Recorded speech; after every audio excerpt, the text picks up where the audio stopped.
Hi everyone, thanks for tuning in. My name is Maria, and some of you might recognize me as the host from our virtual rain garden crawl back in June.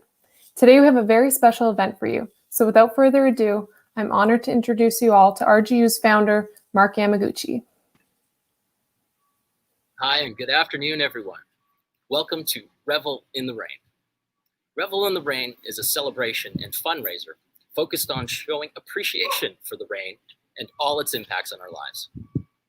We all know how small a raindrop is, but everything that lives relies on the rain, from a blade of grass to an elephant on the savannah. Surely, you've noticed changes to rain patterns today. And as the climate crisis brings more extreme weather, we have to learn to adapt to droughts, fires, and hurricanes. Like when raindrops get together in a storm, they can overwhelm a city with floods and overflows. But here at Rain Gardens United, we hope that with a greater awareness and appreciation of the value of the rain, all of us in the city of Toronto can conserve this resource when we plan for it and manage it more effectively when things get out of hand. Here's a short video of Rain Gardens United.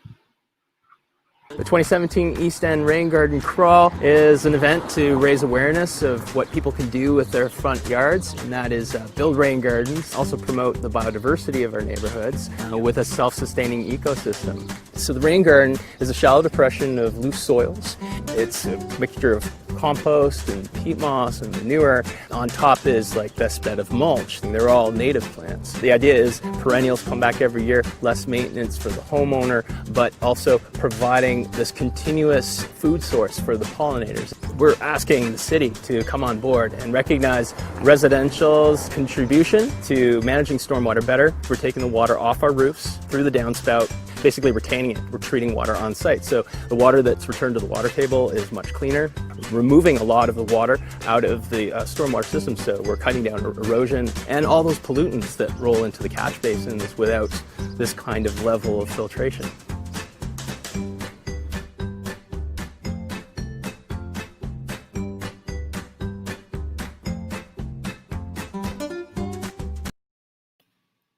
Never get tired of looking at that kid. Rain Gardens United is a nonprofit organization with a mission to educate on, advocate for, and facilitate the build of rain gardens. In short, we want more people to choose and build rain gardens. These are low-maintenance, native plant gardens that absorb rainwater. They can fit perfectly in most open spaces like your front yard or your backyard, or even around a parking lot. If you're interested in a rain garden to manage your stormwater, or want to support native plants and pollinators, please email info@raingardensunited.com or leave a message at 647-812-RAIN. You can also find us on Facebook, Twitter, and Instagram. Now, in the spirit of small things coming together for a big impact, we're accepting donations to raise money for our outreach activities and for our partner organization today, Water First. A link has been posted in the comments section on how to donate to both organizations, and later we'll show you a QR code you can scan to click on the Donate PayPal button. Water First's mission is to address water challenges in Indigenous communities in Canada through education, training, and meaningful collaboration. And here's a short video about what they do. My name is Murray Richardson. I'm an associate professor at Carleton University in the Department of Geography and Environmental Studies. I support Water First because I believe in the approach of this community-embedded training that revolves around a local water science project of interest or concern within the community, and that built forms a framework for additional training and capacity building. So I support it because it works, and it's a tangible way to improve access to clean water in communities.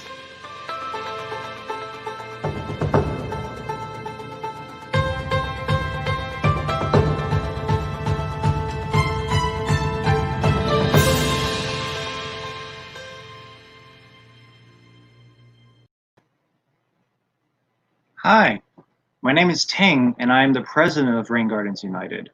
We at RGU want to acknowledge that our offices are on the traditional territory of many nations, including Mississaugas of the Credit, the Anishinaabe, the Chippewa, the Haudenosaunee, and the Wendat peoples, and is now home to many First Nations, Inuit, and Métis peoples. We acknowledge that Toronto is covered by Treaty 13, signed with the Mississaugas of the Credit, and the Williams Treaties, signed with multiple Mississaugas and Chippewa bands, and the Dish with One Spoon Agreement to peaceably share the resources of the land and leave enough for others.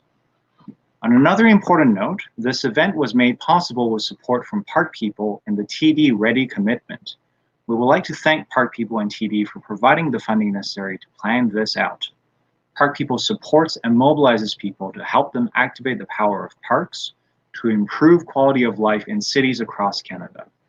Please let us welcome Rachel Yanchyshyn from Park People for a few words. Thanks so much.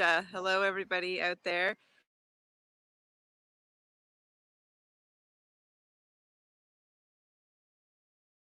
Full introduction, and looks like it's a great lineup. And I know perhaps your day might not look exactly like it had planned, but I really applaud the efforts of everybody involved and encourage you to keep up the great work that you're doing. As Ting mentioned, Park People is a nonprofit organization that helps activate the power of parks to improve the quality of life in cities across Canada. We know that parks can offer enormous benefits and impacts on health, economy, ecology, and social belonging, and it's especially important that these spaces are shaped and animated by the communities around them.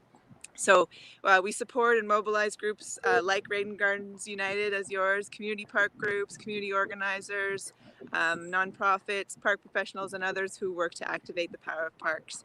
So we do our work in many ways, including this granting program, our TD Park People Grants, of which Rain Gardens United is a recipient this year. We also offer online resources and webinars for information exchanges and interesting partnerships and projects around city parks. We connect community groups through we have an interactive online map that shows park groups across the country working in parks and green spaces. Our goal is to connect people together, meet their neighbors, improve the local environment. So the TD Park People Grant, Rain Gardens is one of 160 community groups across the country that are hosting over 300 awesome nature-based initiatives in parks and green spaces across Canada. It's been a year unlike any other. And again, I just want to thank you for all that you've been doing to keep yourselves and your community safe and healthy. We've definitely seen an appreciation and need for our parks and our green spaces more than ever before. So it's really clear the important role that nature plays in improving our health and well-being, especially in these times of crisis.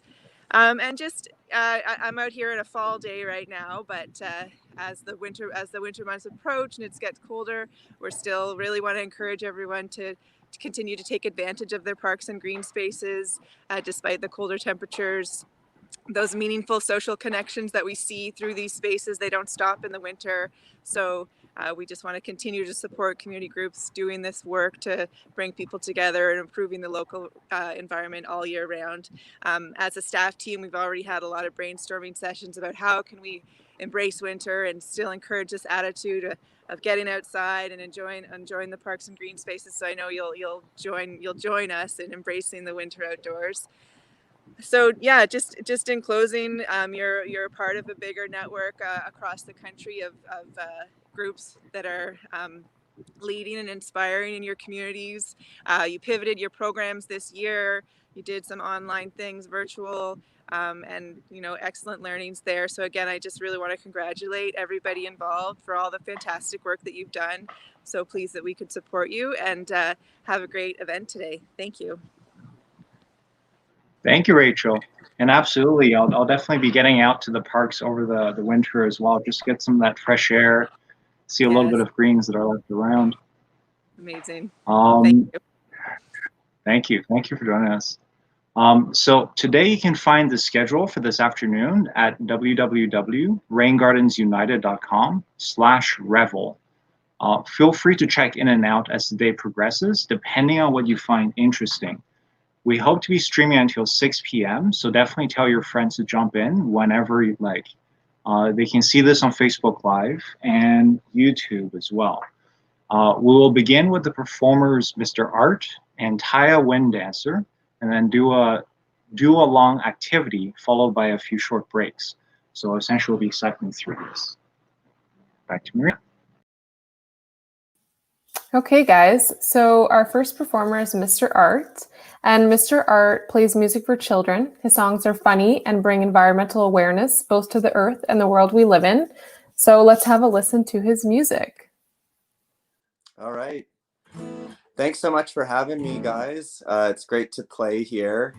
I've had fun writing a couple songs for this event. I'm really happy to be playing, and I'm totally love playing environmental songs. So I'm going to play some songs about rain and gardens, some originals and some covers. The first song that I'm going to play is called I'm a Raindrop, and it kind of follows the story, and it's one that I wrote, and it kind of follows the story of a raindrop falling from the sky and all the adventures that this raindrop goes on.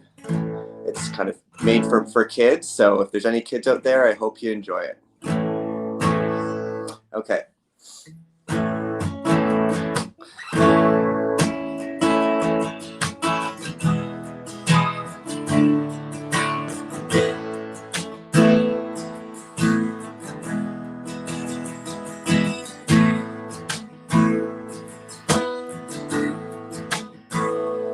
I'm a raindrop that's searching for soil. I'm a raindrop that's falling from the sky. I'm a raindrop, you can call me rolling water. I'm a raindrop from way up high.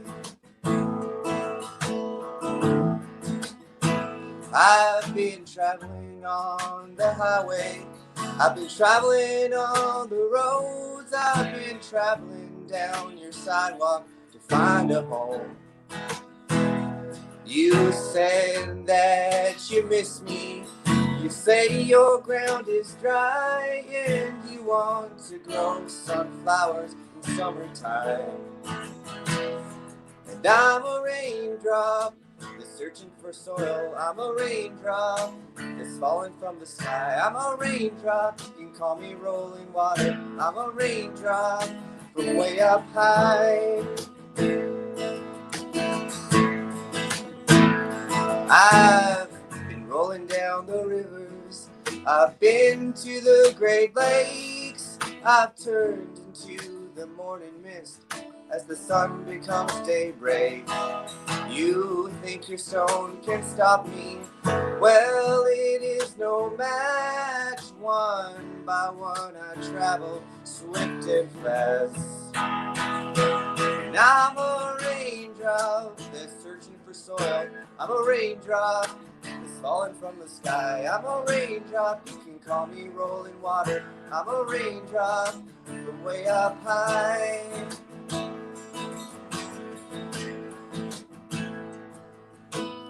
I can calm you in the evening. I can put you right to bed. My song, it surrounds you while you lay down your head. But I can turn into 1,000 waves. I can fill up any ship, but I also fill your drink as you take another sip. And I'm a raindrop that's searching for soil. I'm a raindrop that's falling from the sky. I'm a raindrop, you can call me rolling water. I'm a raindrop from way up high. I'm a raindrop that's searching for soil. I'm a raindrop that's falling from the sky. I'm a raindrop, you can call me rolling water. I'm a raindrop from way up high. From way up high.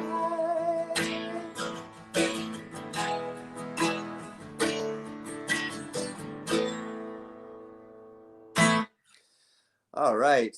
Thank you for all the viewers out there. Thanks for listening to that one. That one was called I'm a Raindrop. That's an original of mine. My name is Mr. Art, and I'm a musician. My full-time job is to work as a teacher. I teach in a grade 4 class, but music is kind of my part-time project, and I really love writing kids songs. This is a song by Raffi that I'm going to play next, and this is called The Garden Song.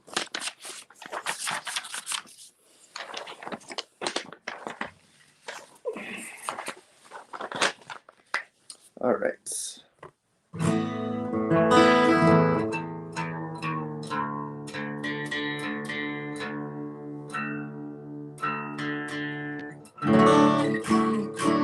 This is in a different tune and guitar. It's called Drop D.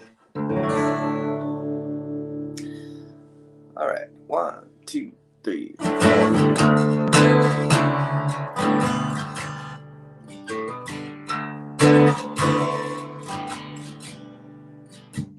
Inch by inch, row by row, gonna make this garden grow.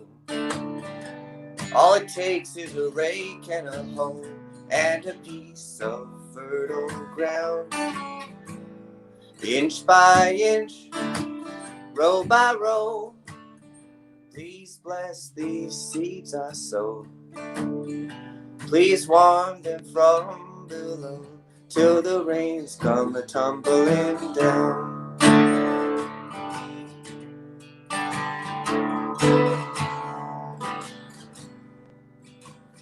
Pulling weeds and picking stones, we are made of dreams and bones. Feel the need to grow my own when the time is close at hand. Grain for grain, sun and rain, find my way in nature's chain. To my body and my brain, to the music from the land.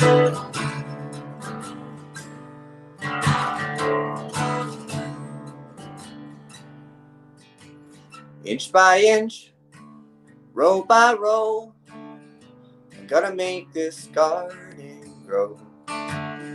All it takes is a rake and a hoe and a piece of fertile ground. Inch by inch, row by row, please bless these seeds I sow. Please warm them from below till the rains come a-tumbling down.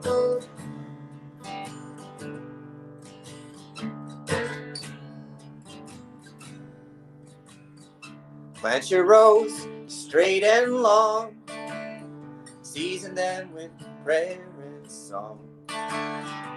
Mother Earth will make you strong if you give her love and care. An old crow watches hungrily from his perch in yonder tree.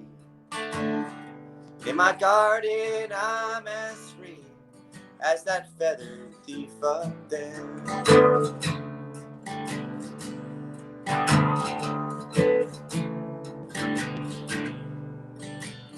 Inch by inch, row by row, I'm gonna make this garden grow.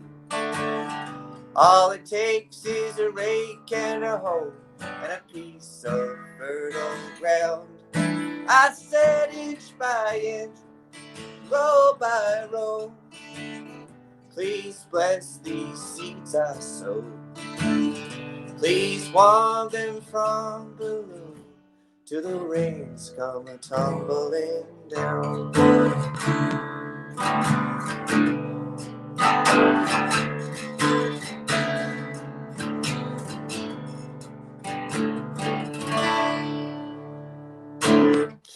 All right, that one was called The Garden Song by great children's singer-songwriter Raffi. I love his music. He's a real inspiration as a songwriter. All right, let's do another one.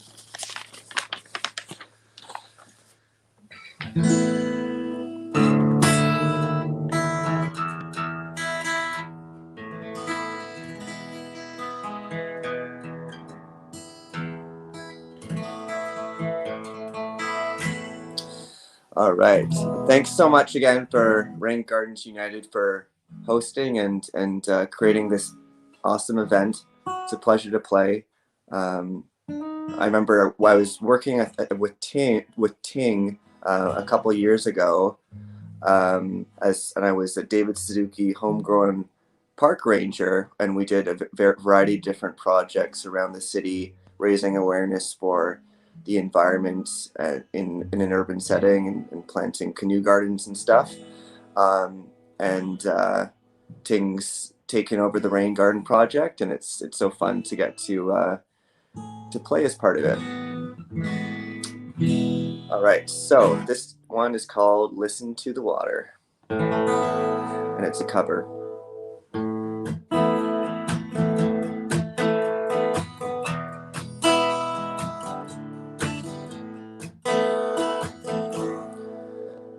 Listen to the water, listen to the water, rolling down the river. Listen to the water, listen to the water, rolling down the river. And I just had an idea with this song. If you're out there, or you're a little kid and you're out there and you want to follow along with some hand actions, this is what you do. So you go like this. Listen to the water, listen to the water, rolling down the river. Then again, listen to the water, listen to the water, rolling down the river. All right, and then I'm going to talk about some different animals as part of the song. And so what you can do maybe at your house is you can try to think of what the hand action should be for that animal. Okay, here we go. Listen to the water, listen to the water, rolling down the river. Listen to the water, listen to the water, rolling down the river. I saw a fish by the waterside. I saw a fish by the waterside. I saw a fish by the waterside. Whoa, whoa, by the waterside. Whoa, whoa, by the waterside. Listen to the water, listen to the water, rolling down the river. Listen to the water, listen to the water, rolling down the river. I saw a rain garden by the waterside. I saw a rain garden by the waterside. I saw a rain garden by the waterside. Whoa, by the waterside. Whoa, by the waterside. Listen to the water, listen to the water, rolling down the river. Listen to the water, listen to the water, rolling down the river. I saw a beaver by the waterside.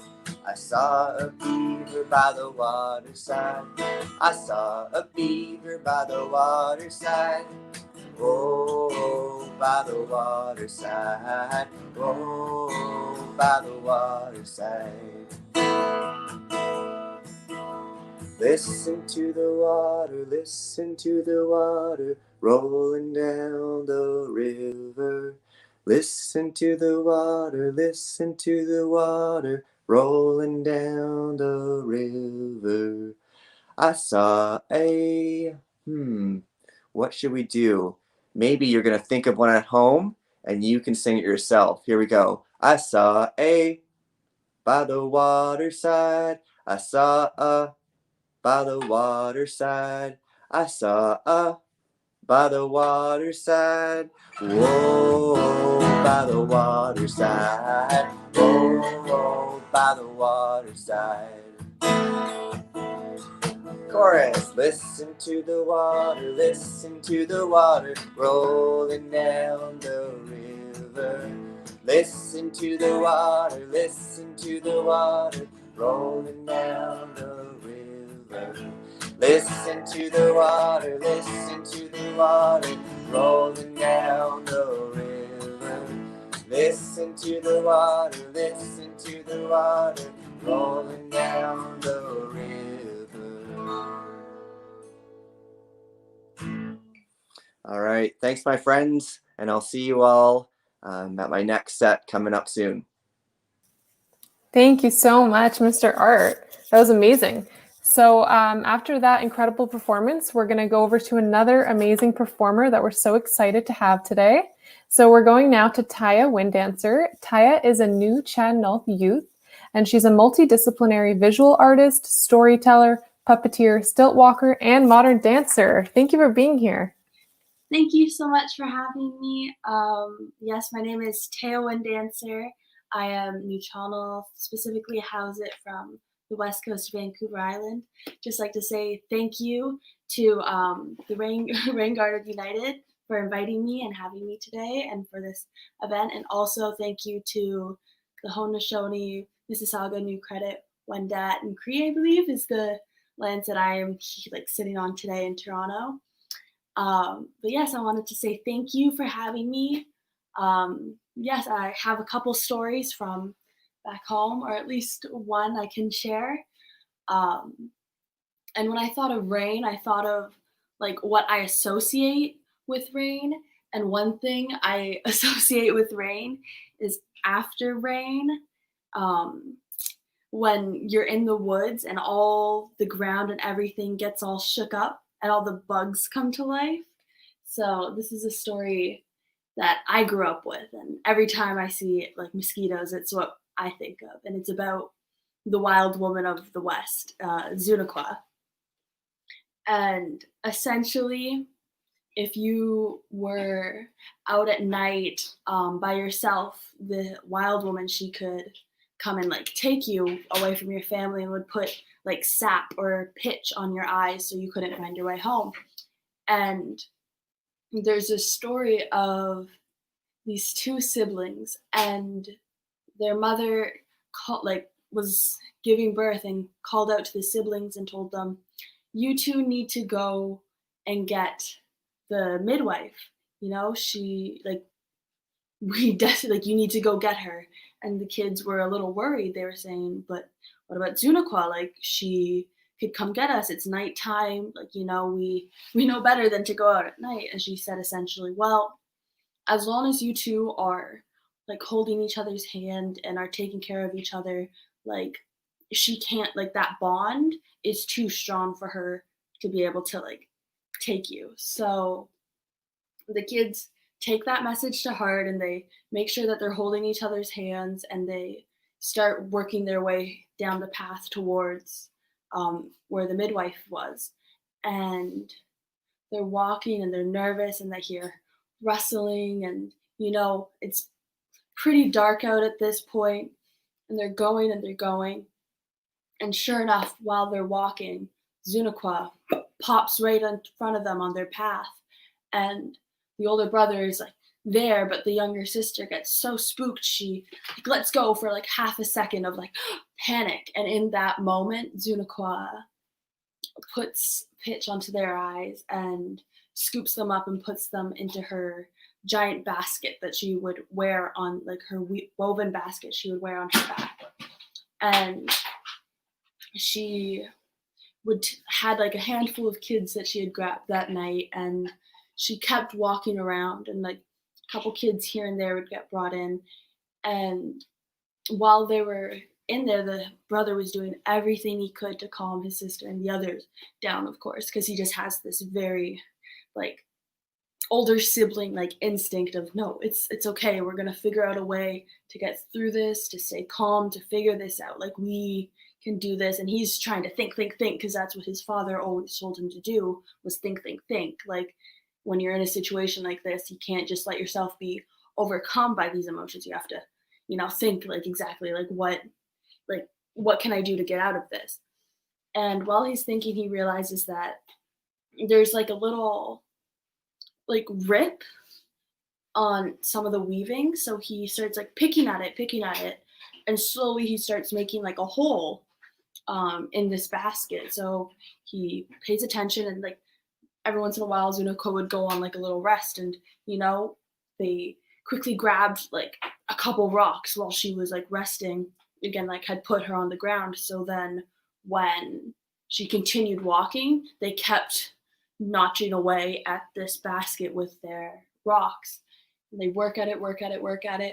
And then finally, when Nuu-chah-nulth does come to her little like home area, she lays down the basket to rest and goes off and starts building her fire and gathering a couple berries and, you know, doing her like little thing, getting ready for like the evening or whatever. And these children, they make their way out of the basket because they had built such a big hole. And they all couldn't see anything still. So the brother's thinking. And they're trapped in this giant thorny prison. And in the distance, the brother could hear the crackling of a fire and feel the warmth. So he starts thinking, and he moves his way closer towards that warmth, towards that smell of the fire.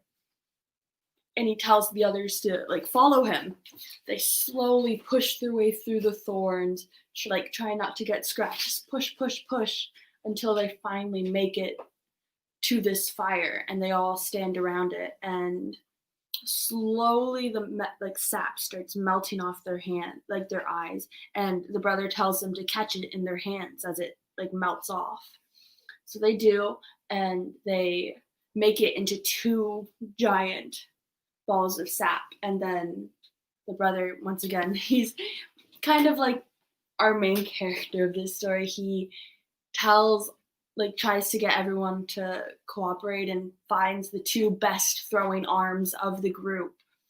And he like gets them to hold the big balls of sap, and then gets everyone else to start dancing and singing and making a bunch of noise just to attract Nuu-chah-nulth back. And so obviously she hears all this commotion and comes rushing back to see like what's happening.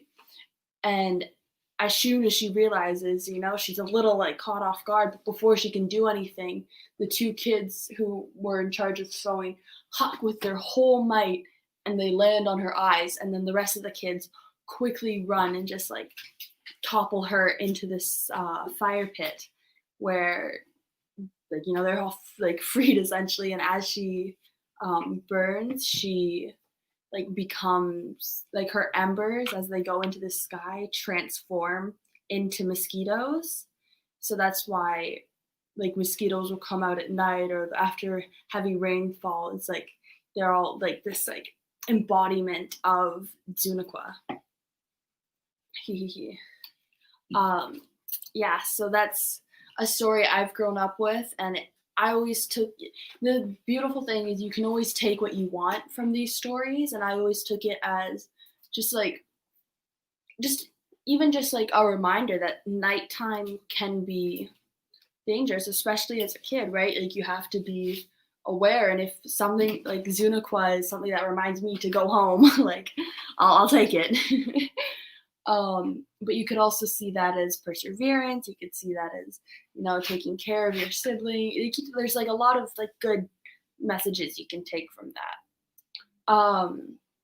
Another story I have is about the land like before light, essentially.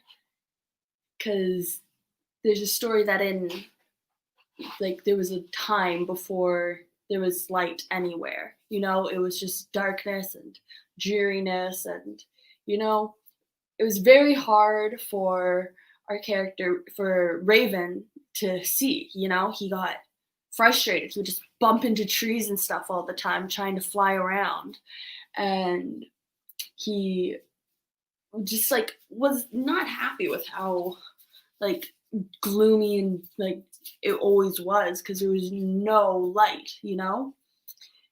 And he had heard stories that there was a greedy man. He was like he lived in this like Skylands, and he had this light, this just ball of pure light and energy that he kept inside a box, inside a box, inside a box, inside a box, inside a box, like little nesting dolls. He kept this ball of light hidden away from the rest of the world, and that's why it was so dark. And Raven didn't like that. He wanted to see what it was, but also he wanted there to be light so he wouldn't have to run into trees all the time.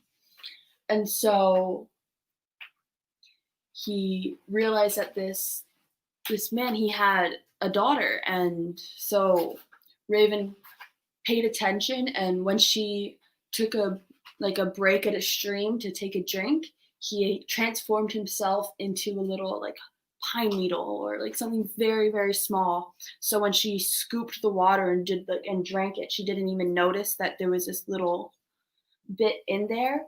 And when she drank it and he transformed out of a seed into like a human-esque creature. And she didn't know what was going on, didn't know what was happening. And and so she didn't talk to her father about it. She didn't do anything about it. But eventually she ended up giving birth to Raven. And if there hadn't been darkness, they may have noticed his deformed features, such as like he had a couple feathers sprouting out of him, a really weird, elongated, like hooked face. And without the light, they couldn't distinguish those very clear, glowing raven eyes. And so once Raven was born, he started crying. And he just was crying and would not stop crying. They tried a bunch of things, tried to entertain him, feed him, change him, let him sleep, put him near warmth, different things to try and bring comfort to this baby, and they couldn't. And she goes, like, Father, can we show him the light, And he was very gruff about it, like, because he very much wanted to keep that to himself. He didn't want anyone to steal it. So he was very, no, like, da-da-da-da-da, and the baby just kept crying until he was brought close to the box where the light was, and you saw interest in Raven's, like, So she was like, Father, like, this is my son, like, come on, let's show him the light. Okay. And slowly he takes it box out of box, out of box, out of box, out of box, and one by one takes out these boxes till he gets to this last ornate box. And as he opens it, the whole room begins to glow and light up in a way that had never been seen before. And this ball floats up to the top of the ceiling and casts such a beautiful, like, it's like seeing for the first time.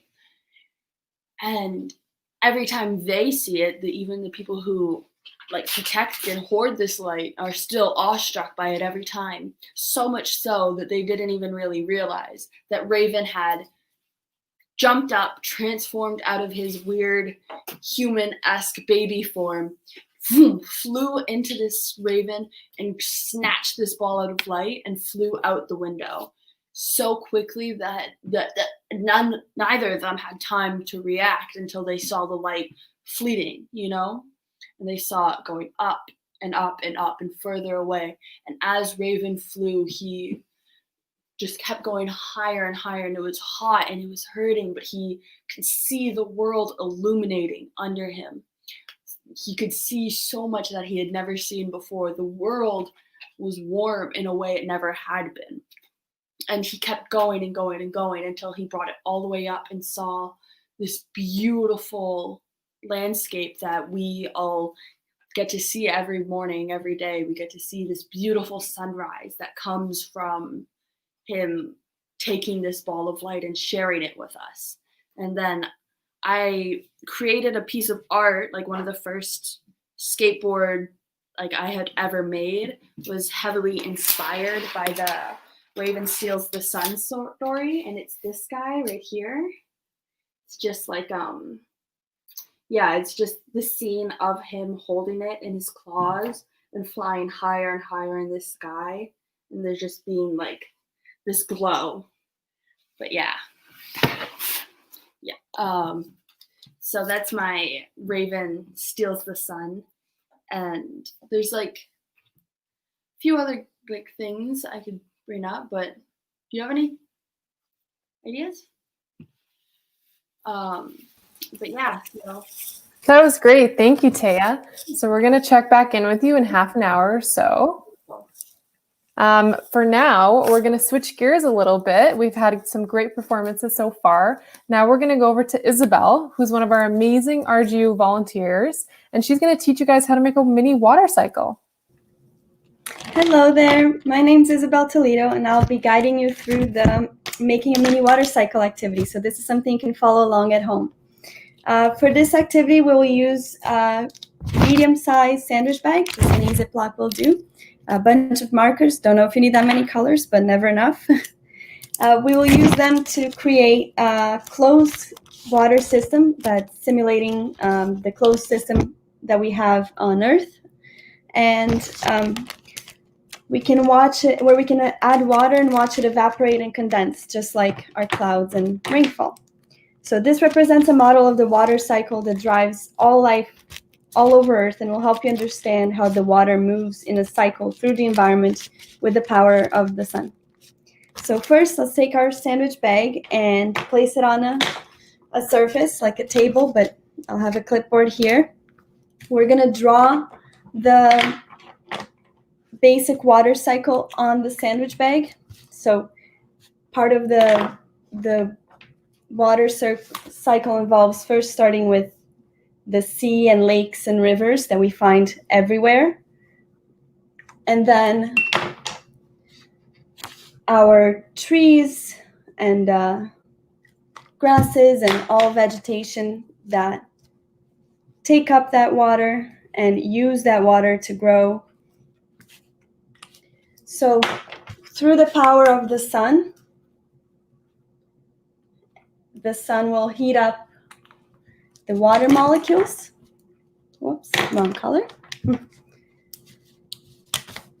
And in a process called evaporation. And so the sun will heat up the water, and that creates clouds. So in the clouds, the water, after enough water molecules have evaporated and condensed into clouds, this condensed water will fall down back to Earth as precipitation, which is rain.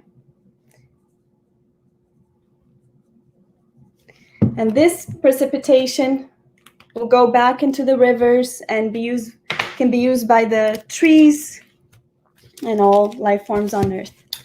So in this baggie, we can put about 1/4 to 1/2 cup of water. The amount doesn't really matter. And we'll try to seal as much air into the bag as we can. It'll look something like this. Hopefully you can get a little poofier than mine. And we'll put this in the sun upright so that the sun energy can heat up the water in there. So after several hours, it should look something like this. And you can see the water below. And you can see that the water is a bit warmer now because I've put in the sun for several hours. And it has condensed. I don't know if you can see at the top. It has formed little droplets everywhere that then, here in the back, you can, oh, there you go. That will then condense and become heavy enough and fall back down as precipitation. So in this mini water cycle, you can see how the water all around the Earth is connected through our rivers and clouds, and every single drop of water on Earth is part of this closed water system. So it's just as important to take care of our rainfall as it is to take care of our rivers and sea life and stuff like that. So thank you so much and hope you enjoyed it. Thanks, Isabel. So don't worry if you missed the demo. We're going to be showing it again in a bit, and Isabel will go over all the instructions again. For now, let's take a really quick break. We're going to show you guys some rain trivia. So enjoy, and we'll see you in 10 minutes.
The boil water advisory crisis in First Nations communities across Canada, it sadly involves 20% of First Nations communities that cannot drink their tap water. That's federally. Provincially, it is 40%. 4 out of 10 First Nations cannot drink their water.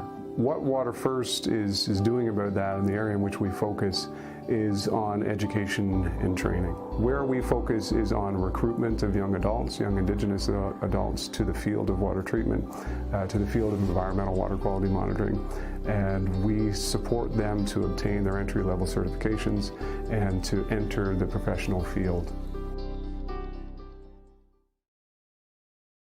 Water First's approach to our work, it's very community-based. It's not top-down. We work very closely with communities, with community leadership and people on the ground who help us adapt our programs to local preferences and needs of the community. During the internship, we wanted to make sure that we presented the knowledge from a Western science perspective, but also from a traditional knowledge perspective. We asked elders from the community and those involved in the traditional aspects of Anishinaabe culture to come and teach the interns about water and its importance in traditional knowledge. I think it's important for them to work with the First Nation communities. I've seen the relationships that they've established with the communities, and they're very respectful relationships and they're reciprocal relationships. Water First just doesn't come into the community and take and leave. They come into the community and they bring and they collaborate. They do consultation with the community on how these programs should work. So this is one of the reasons why I support them.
Okay, everyone, thanks for waiting. Now we're going to jump right back in with Mr. Art's next performance.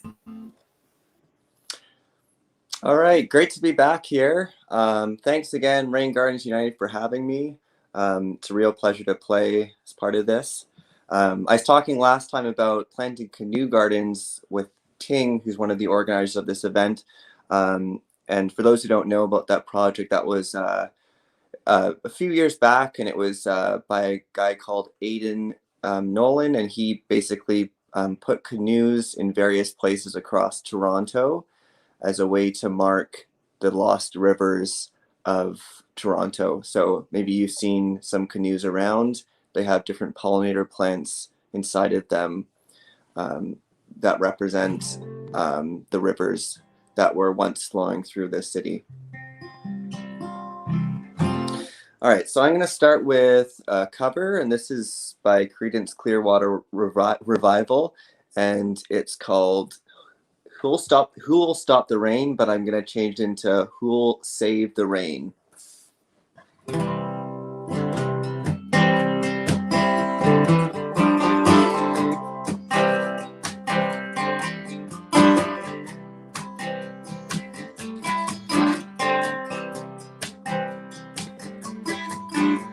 As long as I remember, the rain's been coming down.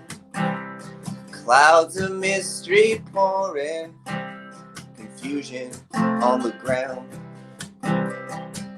Good men through the ages, gonna find the sun. And I wonder, still I wonder, who'll save the rain?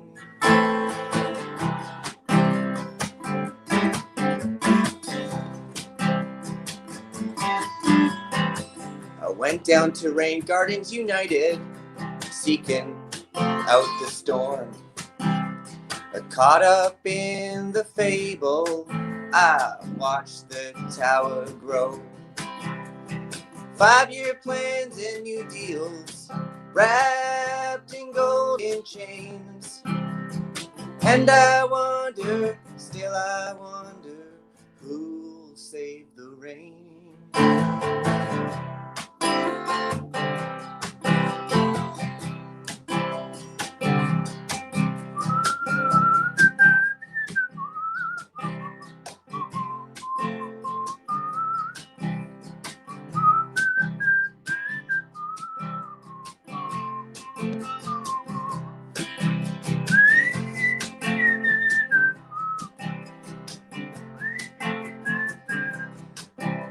And I wonder, still I wonder, who'll save the rain?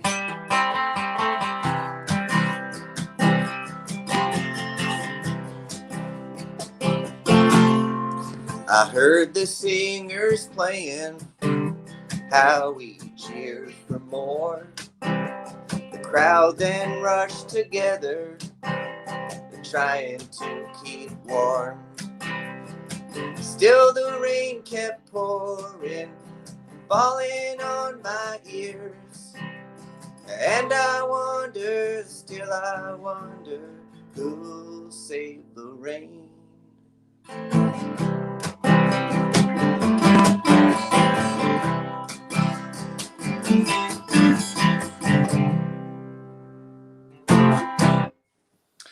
That was a cover from Creedence Clearwater Revival, and that one's, well, the new version of the song is Who'll Save the Rain. All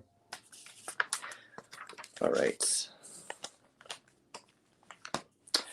And next song I'm going to play is an original,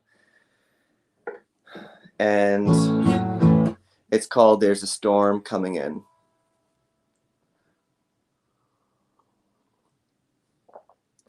This is my guitar coffee mug. So this one's called There's a Storm Coming In, and it's about a family, and they've got a hole in their roof, and there's a storm coming in, and they've run out of time to fix it. Out of the way. Okay. All right, 1, 2, 3, 4.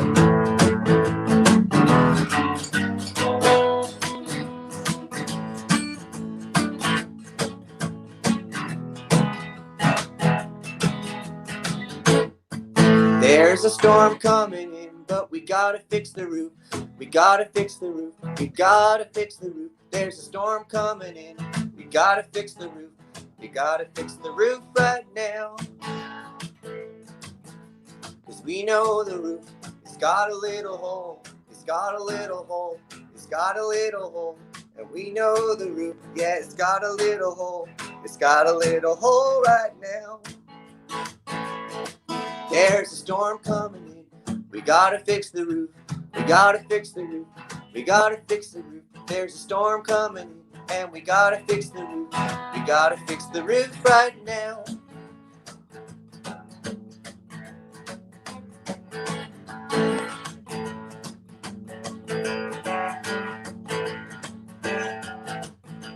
Cause we know the water will fall. Drip, drip, drop. Drip, drip, drop. Drip, drip, drop. And the water will fall. Drip, drip, drop. Drip, drip, drop right now.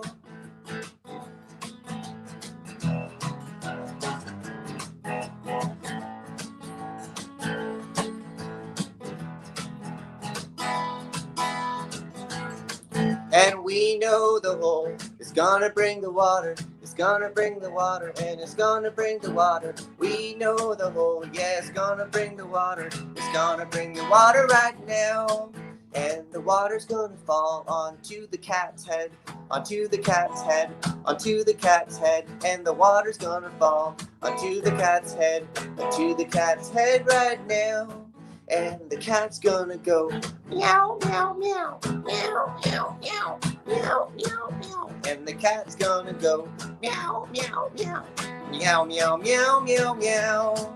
And we know the water's gonna fall into the dog's bowl, into the dog's bowl, into the dog's bowl. And the water's gonna fall into the dog's bowl, into the dog's bowl right now. And the dog is gonna drink. And the dog is gonna drink.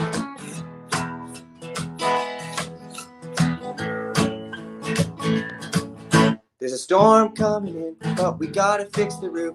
We gotta fix the roof. We gotta fix the roof. There's a storm coming in, and we gotta fix the roof. We gotta fix the roof right now. There's a storm coming in, and we gotta fix the roof. We gotta fix the roof. We gotta fix the roof. There's a storm coming in, and we gotta fix the roof. We gotta fix the roof right now. All right, that's an original of mine, and that one's called There's a Storm Coming In. Thanks again for having me, Rain Gardens United. I'm just a big fan of the work that you guys do. I think it's really, really important. It's great to get a chance to listen to some of the other performers today.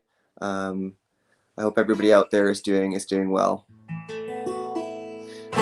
Okay, so I'm gonna do another original of mine, and this one is called Hopping into Puddles.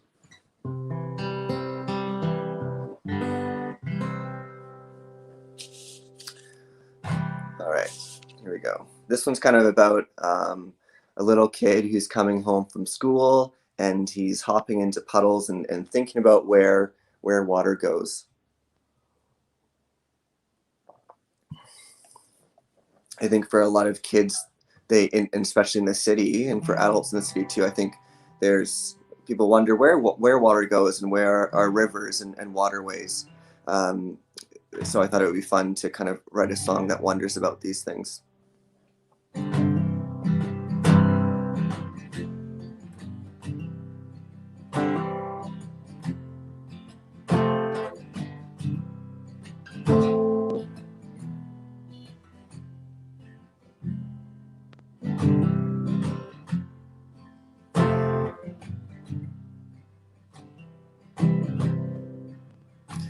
I'm hopping into puddles on the way home. I'm splashing up the water wherever I roam. I just finished school an hour ago, and I'm hopping into puddles on my way home. I'm seeing all this water on the street. I'm wondering when the rivers are going to meet, 'cause this water's flowing right under my feet, and I'm hopping into puddles on my way home.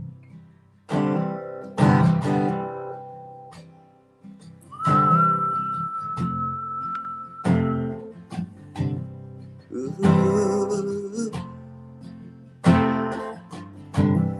ooh.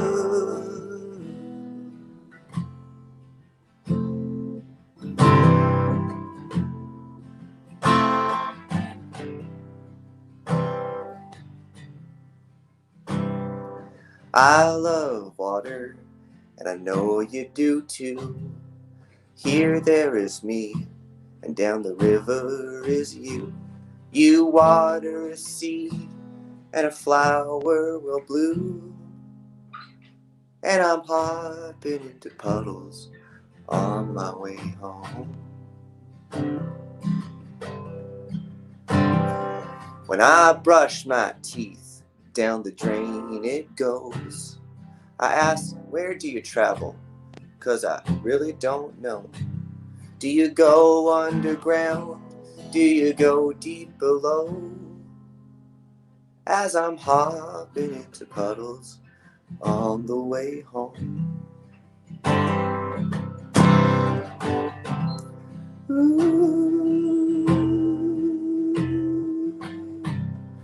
ooh, ooh, ooh.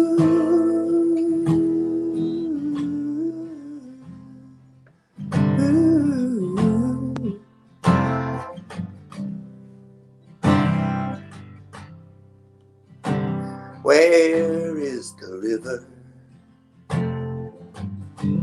Where is the windy river? 'Cause all I see is this road, straight like an arrow, and I'm hopping into puddles on the way home. I'm hopping into puddles on the way home. I'm splashing up the water wherever I roam. I just finished school an hour ago, and I'm looking for a river on the way home. And I'm looking for a river on the way home. Yes, I'm looking for a river on the way home.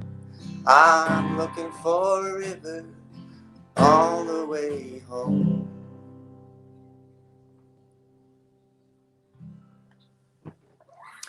All right, thank you, my friends. Thanks for listening to my performance for this set. Pleasure to play. Nice sunny day outside. I don't know, maybe we'll get some rain later today or later on in the weekend or week. I'll see you guys for my next set in a few minutes.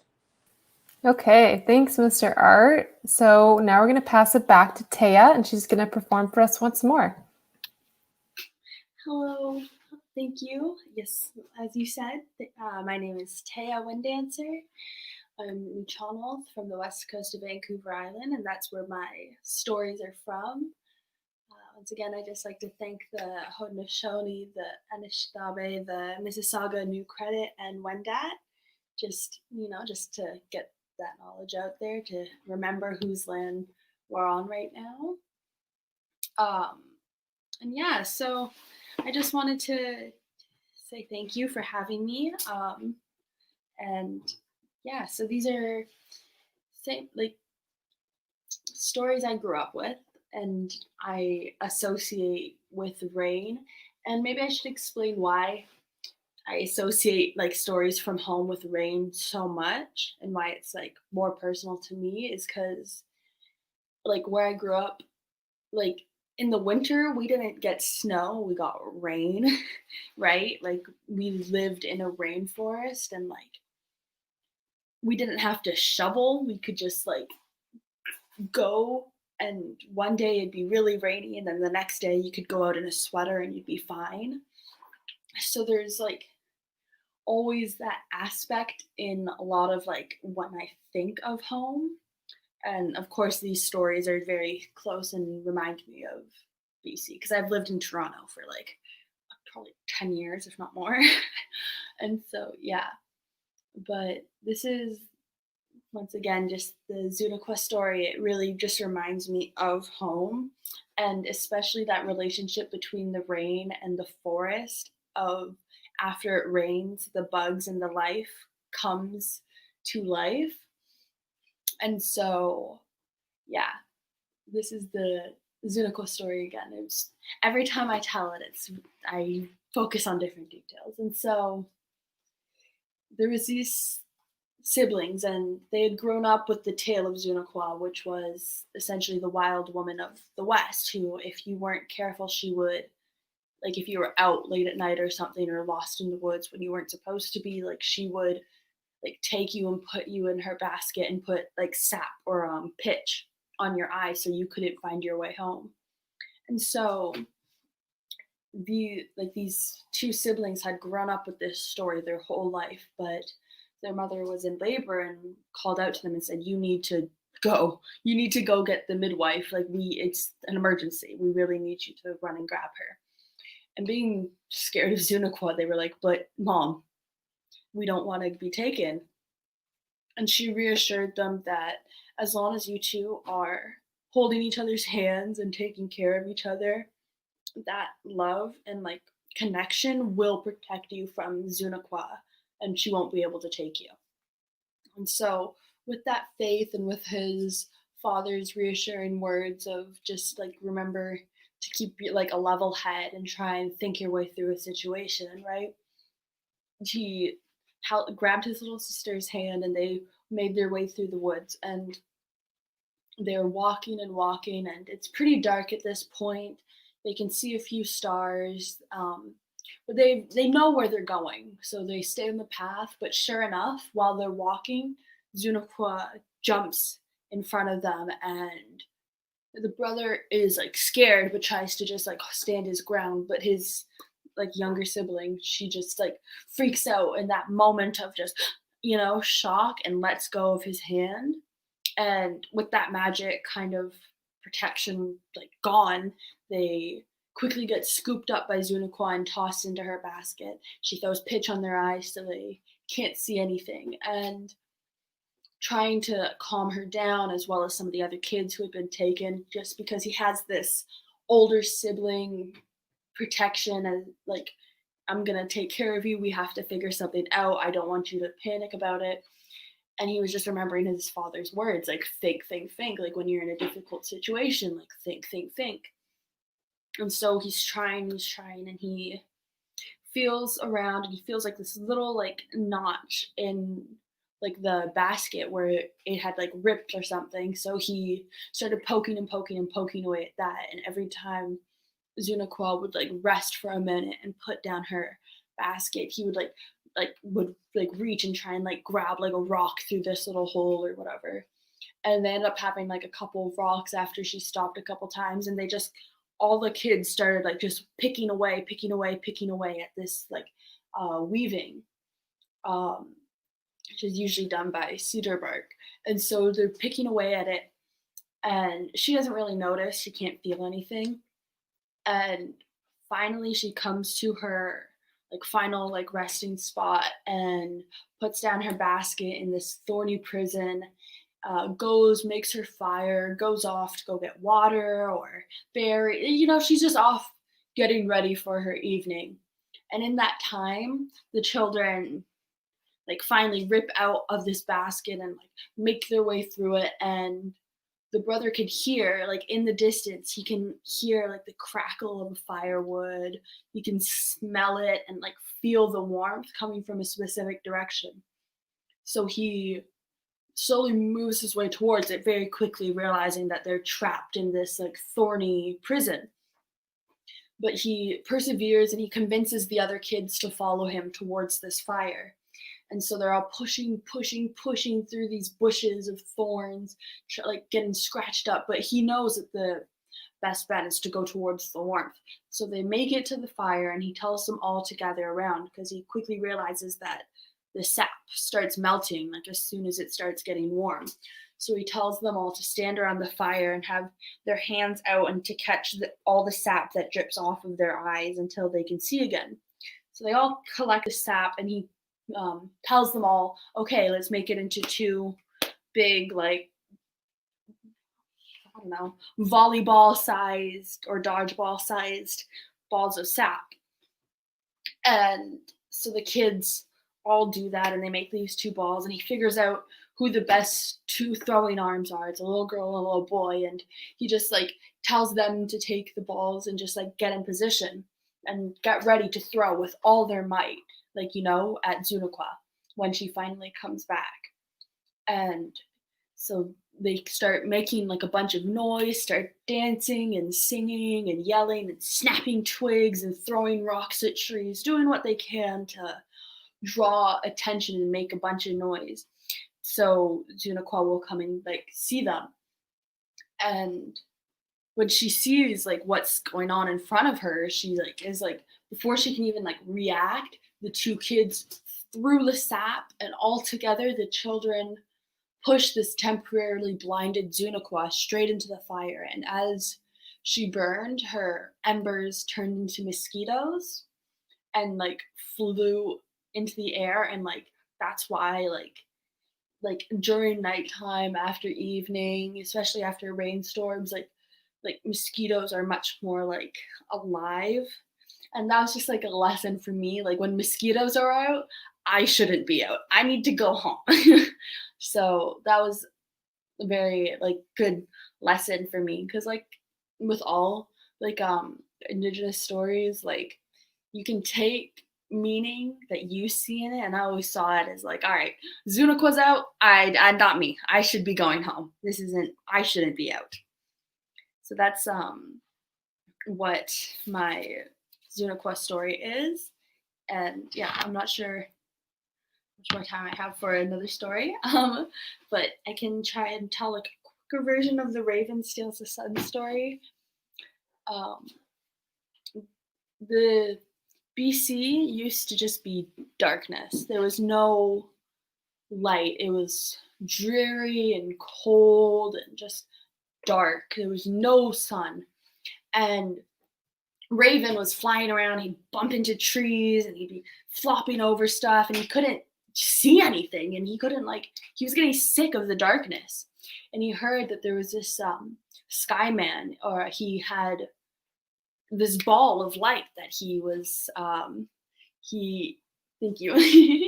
he held on to and wouldn't share with anyone, but apparently was very beautiful.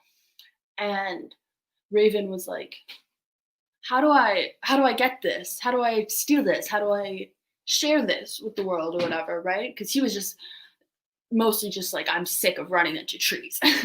This is miserable. I'm tired of everything being so dreary. And so he found this sky man. He found his daughter, and while his daughter was like taking a break at like a stream or a pond, was like going and taking like a sip from the river, Raven transformed into like a small like pine needle.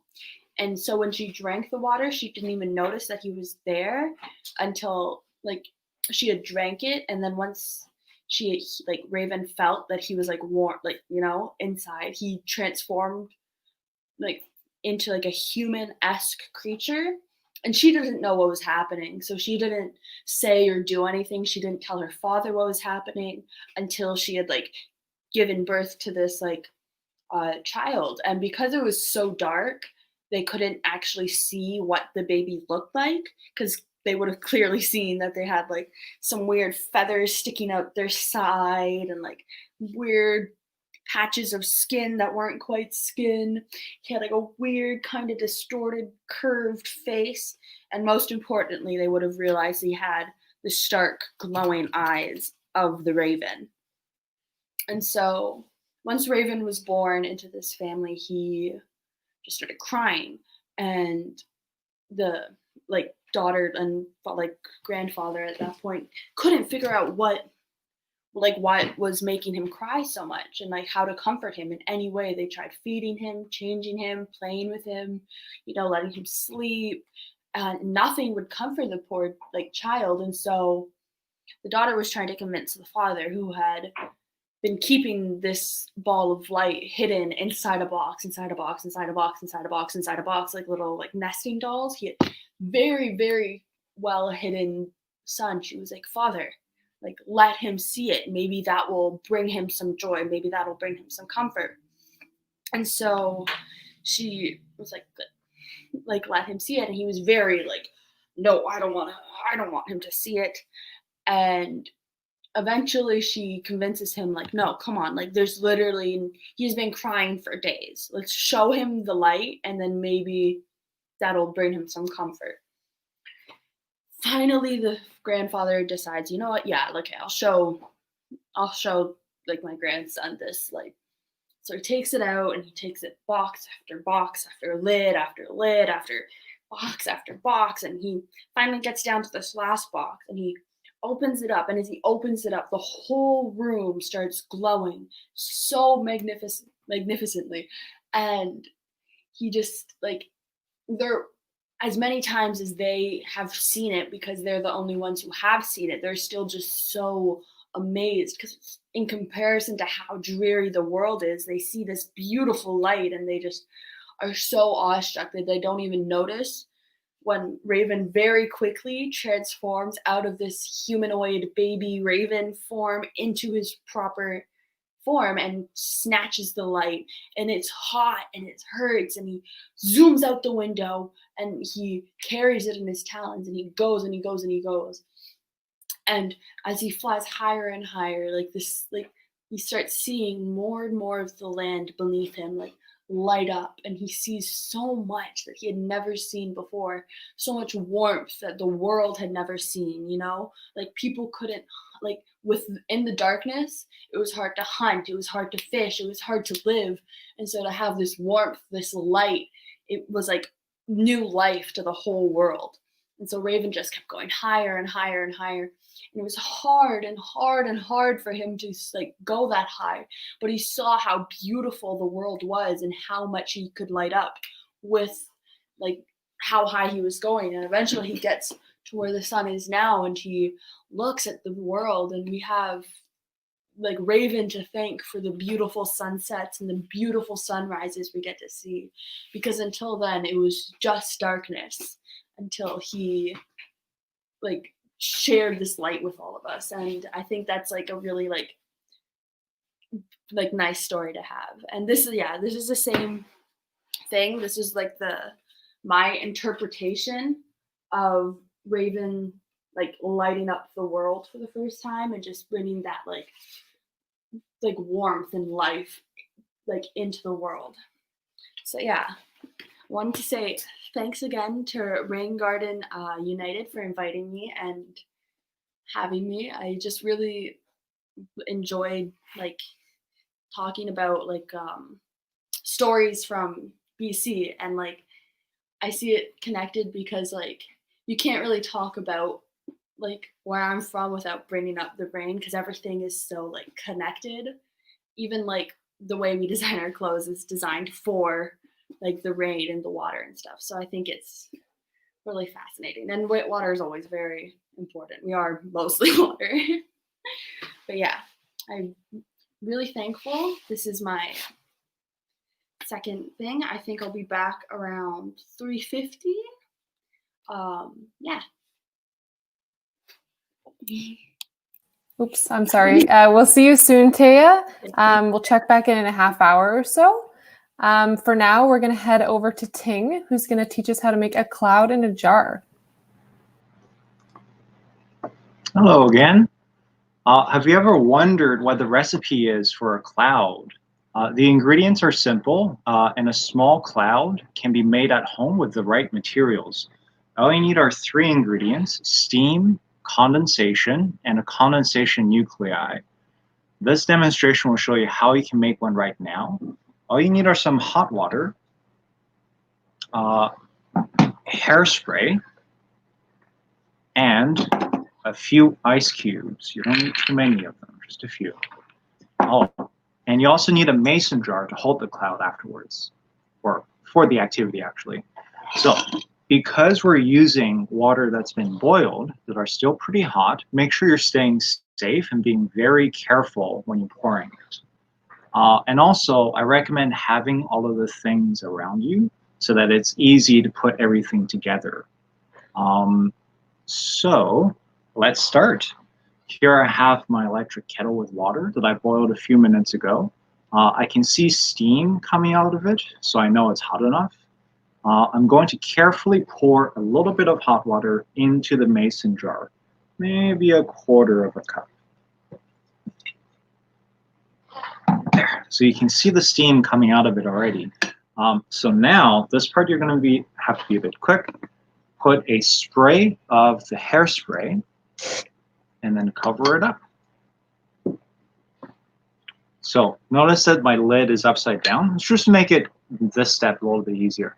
After the hairspray is in it, I want you to put some ice cubes on top just to cool it down. So now we have the condensation from the ice cubes, right? The cold is going to make it condense. We have the steam coming from the hot water, and the condensation nuclei is the hairspray. So it shouldn't take very long. I think you can already see it forming. The camera might not really show it that well. So let me take off the lid, and we should be able to see some little wisps of thin white smoke coming off the top. So let's take off the lid now. And yeah, you can see the cloud that you've made. So you've got these thin, white, wispy clouds. It will evaporate again pretty soon, unless if you do live in a rainforest. Then it might stick around a bit longer. But before it dissipates, you can blow on it gently, or even run your fingers through it.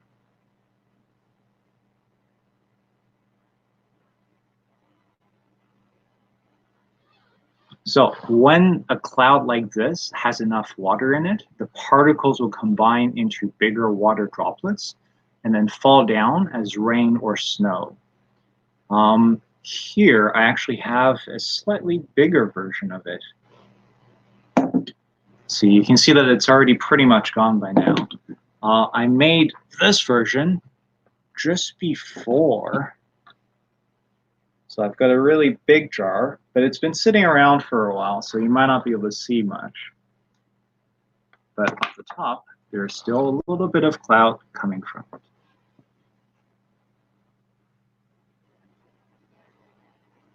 Yeah.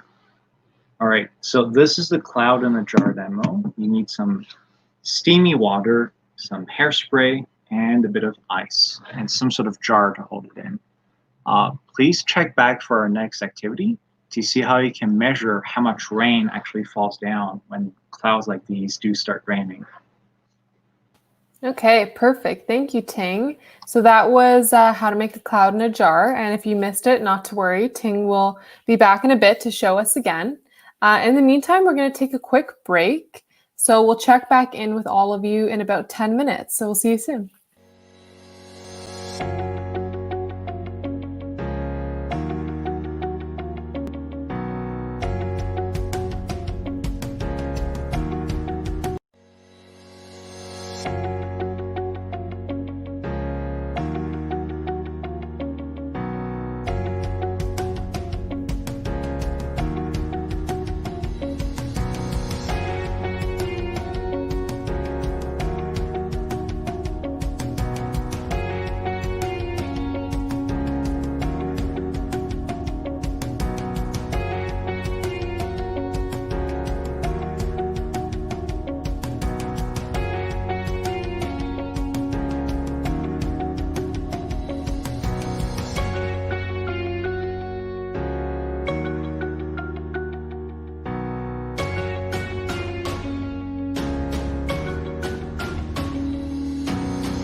CocoRa's, Community Collaborative Rain, Hail, and Snow Network. If you don't know already, CocoRa's is a grassroots volunteer network made up of people of all ages who measure and map precipitation, be it rain, hail, or snow. It was started in 1998 in no small part because of the efforts of this guy, Nolan Duskin. You see, the previous year, on the night of July 28th, in the town of Fort Collins, Colorado, it started raining, and raining, and raining, and raining and raining and raining. The result was an epic flood that caused over $200 million worth of damage. At the time, Nolan was 20 years on the job as a climatologist. And what did he find when he went to check on his personal rain gauge in his backyard? He found that his gauge was broken. Now a lesser man would have gotten upset. Nolan, smash! Nolan, smash! You know, I don't think I felt that bad. Instead of getting angry, Nolan set out to answer some questions about this storm. You see, nothing in the radar indicated that the storm would have caused so much damage. So Nolan and his team started immediately on a hunt to gather as much data they could about the precipitation that fell during the storm. For over 3 months, the group worked tirelessly to compile all the information they could through eyewitness accounts, backyard rainfall gauges, big and small, even open buckets and trash cans that had been sitting out during the storm. Once they sorted through all the data, they built an approximation of how much rain fell and where, and this is what they found. The saying, rain doesn't fall the same on all, is an understatement to say the least. Some places got only 2 inches of rainfall, whereas other concentrated areas had over 7 times as much. In fact, the hardest hit areas came just a half an inch shy of the average yearly rainfall for the city, all in one storm. And those saturated areas were the worst possible places to be hit for extreme flood conditions. When Nolan and his colleagues presented their report, it generated a lot of interest for that kind of cohesive data. And then the public response was, wow, is there anything we can do to help? What started off as a small community precipitation measuring experiment has now grown nationwide to all of the 50 states of America, with help from parts of the National Oceanic Atmospheric Administration, including the National Weather Service. And now CocoRa's is coming to Canada. Here's why. In the winter of 2010, it began snowing. It kept snowing right through the spring of 2011. Snowing and snowing and snowing. Regions in Manitoba, Saskatchewan, and North Dakota were buried under the white stuff. When temps started to rise and the snow melted, these same places suffered extensive flooding. Hundreds of millions of dollars were effectively washed away. Here's how it works. Using low-cost measuring tools and putting a focus on education and training, people across Canada just like you observe weather conditions and map and measure precipitation. Then, that information gets logged into the CocoRa's interactive website, which shows exactly how much precipitation fell and exactly where it hit. The information that you provide is used by farmers, emergency managers, local meteorologists, airports, mosquito control, and professional sports teams, just to name a few. The information is also used in river forecasting, which can give early flood warnings. Not only will it raise your awareness and connect you to the environment you live in, but you could also potentially save lives in your community. Besides the cost of a few supplies, it's free and easy to join. So check on our website to find a training session near you, or learn yourself through the many informative slideshows available on the site. It's cheap, it's easy, and it's fun. We need your help, so come and join us, and soon you'll be just like us. Cuckoo for CocoRa's. Here are some other fine folks that are cuckoo for CocoRa's.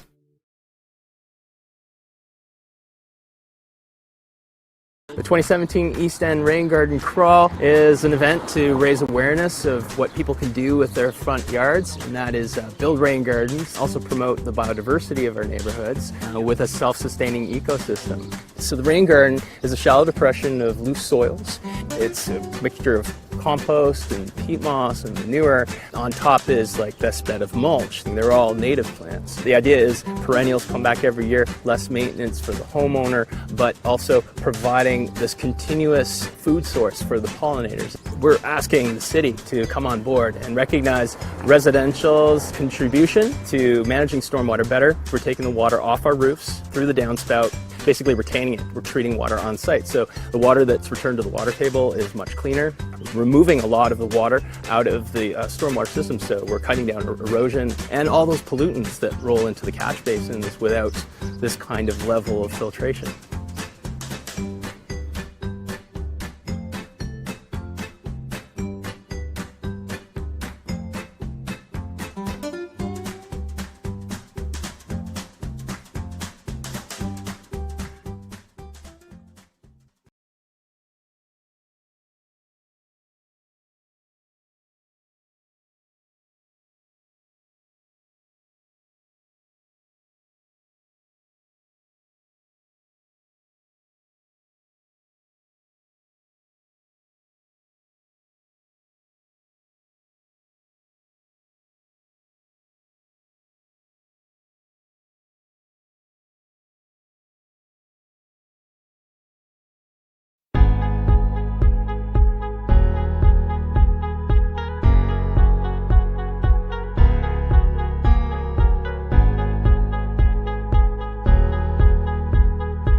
Okay, guys, so thanks for taking that break with us.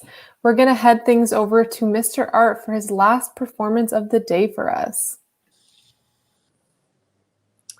All right. Hi, everyone. Hope you're doing well. This is my last set as part of this event. Thanks again for Rain Gardens United for having me. And I'm going to play a few songs.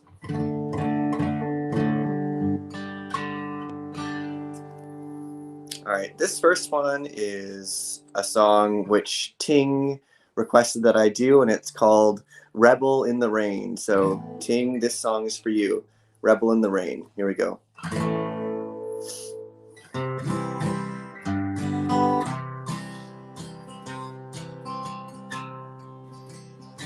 I've been listening to the news on the radio. Said there's gonna be heat in this old town tonight. There's a rumbling in the air, it's no thunder. Trouble's coming, someone's bound to die. Someone's gotta play the local hero. Tell me, why do they always have to come to you? Say you're not afraid, hey, well, that's not the point. I tell you what you get, wind up getting wet. It's the rebel in the rain. Everybody knows your name. Out in the streets, it's the rebel in the rain. Oh, you haven't got no right. Make yourself a sacrifice. I'm in love with the rebel in the rain. Oh, you're acting like Daisy, but you're not him, you're rebel in the rain.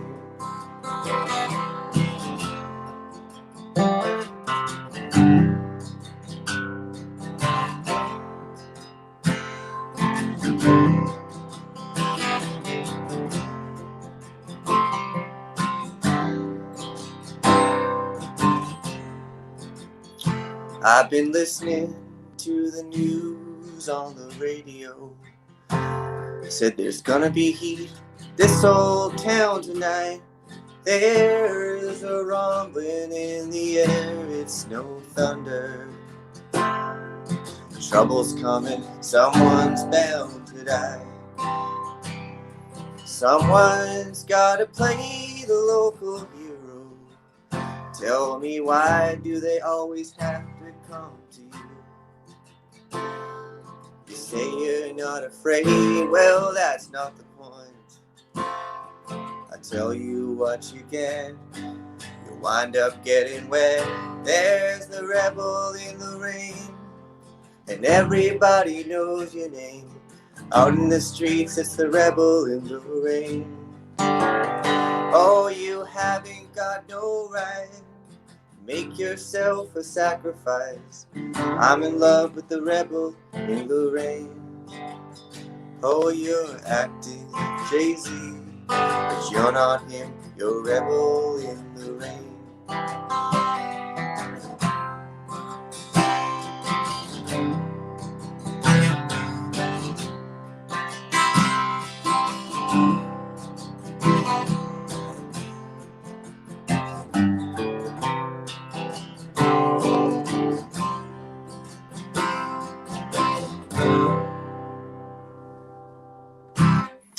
That one was called Rebel in the Rain. So I'm going to do a Bruce Cockburn song. For those who don't know Bruce Cockburn, he's a Canadian musician, great guitar player, songwriter. So I'm going to do one of his songs, Rainfall.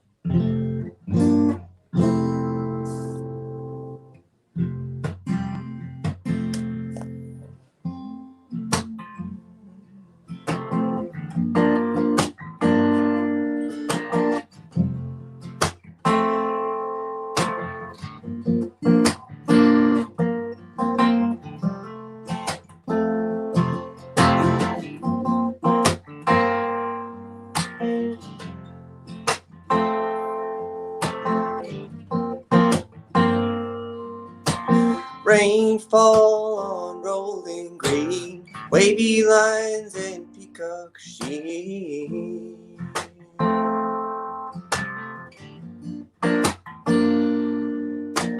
Rainfall on rolling green, prettiest world I've ever seen. Yeah.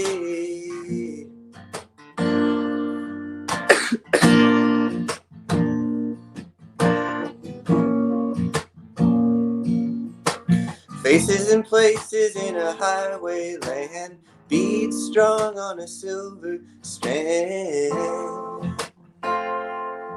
Yeah. Quicksilver in a calloused hand, never a place for the Son of Man. Yeah.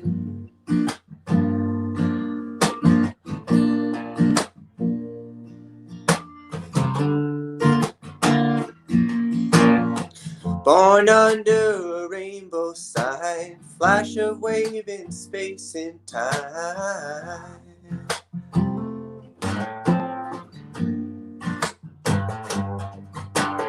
Molten glass and hearts that shine, stone to gold in fire refined. Hey.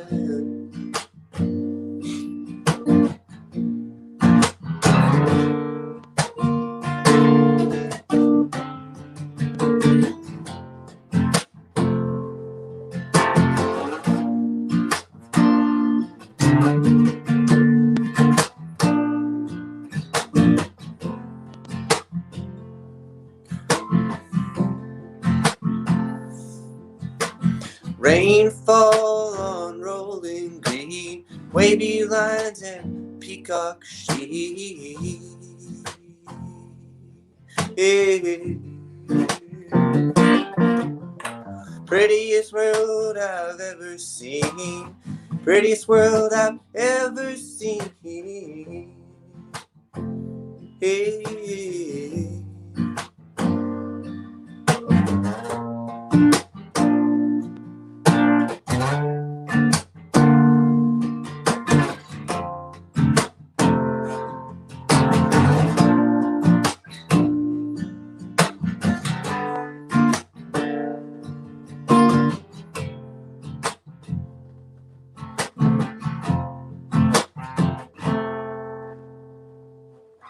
All right, thank you. That one was called Rainfall, and that's an old one, an old Bruce Cockburn tune. So like I mentioned in my first set, I also work as a teacher, and that's kind of my full-time job, part-time musician, full-time teacher. And last year I was teaching full-time music to kindergarten students, and so I would do these poems with them where we would do hand actions and then say this poem, and there's one about rain. So if there are any kids out there, what you can do is follow along to the hand actions that I do and the words of the poem, and see if you can do the actions and the words. And I'll just put my guitar down for a sec here. So this goes like this. So it's called Rain on the Rooftops. Rain on the rooftops, rain on the trees. Rain on the green grass and on me. So you could do your fingers as the rain going down your head. Let's try that from the beginning. Rain on the rooftops, rain on the trees. Rain on the green grass and on me. Let's try one more time. Rain on the rooftops, rain on the trees. Rain on the green grass and on me. That's a fun little rhyming poem called Rain on the Rooftops. All right, I'm gonna get my guitar back, and I'm gonna finish with a song that I played in my first set, and this one's called I'm a Raindrop.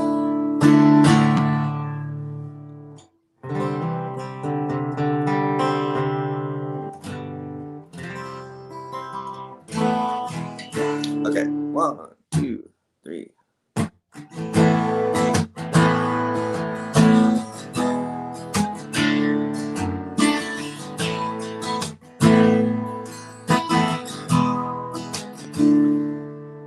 I'm a raindrop that's searching for soil. I'm a raindrop that's falling from the sky. I'm a raindrop, call me rolling water. I'm a raindrop from way up high.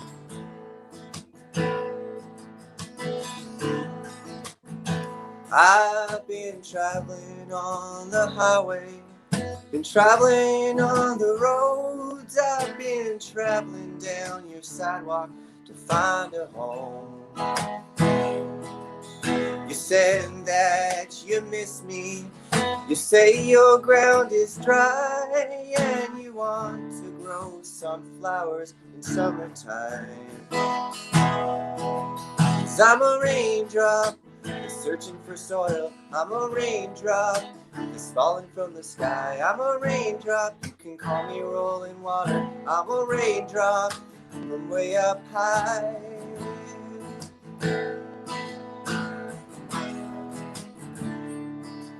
I've been rolling down the rivers. I've been to the Great Lakes. I've turned into the morning mist as the sun begins daybreak. You think your stone can stop me? Well, it is no match. One by one I travel swift and fast. And I'm a raindrop that's searching for soil. I'm a raindrop that's falling from the sky. I'm a raindrop, you can call me rolling water. I'm a raindrop from way up high.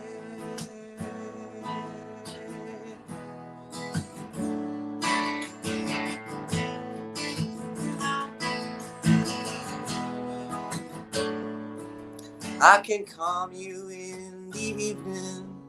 I can put you right to bed. My song, it surrounds you while you lay down your head. But I can turn into 1,000 ways. I can fill up every shift, but I also fill each glass you drink as you take another sip. And I'm a raindrop that's searching for soil. I'm a raindrop that's falling from the sky. I'm a raindrop, you can call me rolling water. I'm a raindrop from way up high. I'm a raindrop that's searching for soil. I'm a raindrop that's falling from the sky. I'm a raindrop, you can call me rolling water. I'm a raindrop from way up high.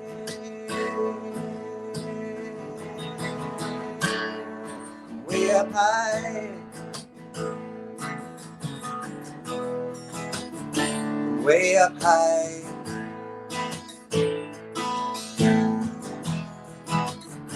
Way up high.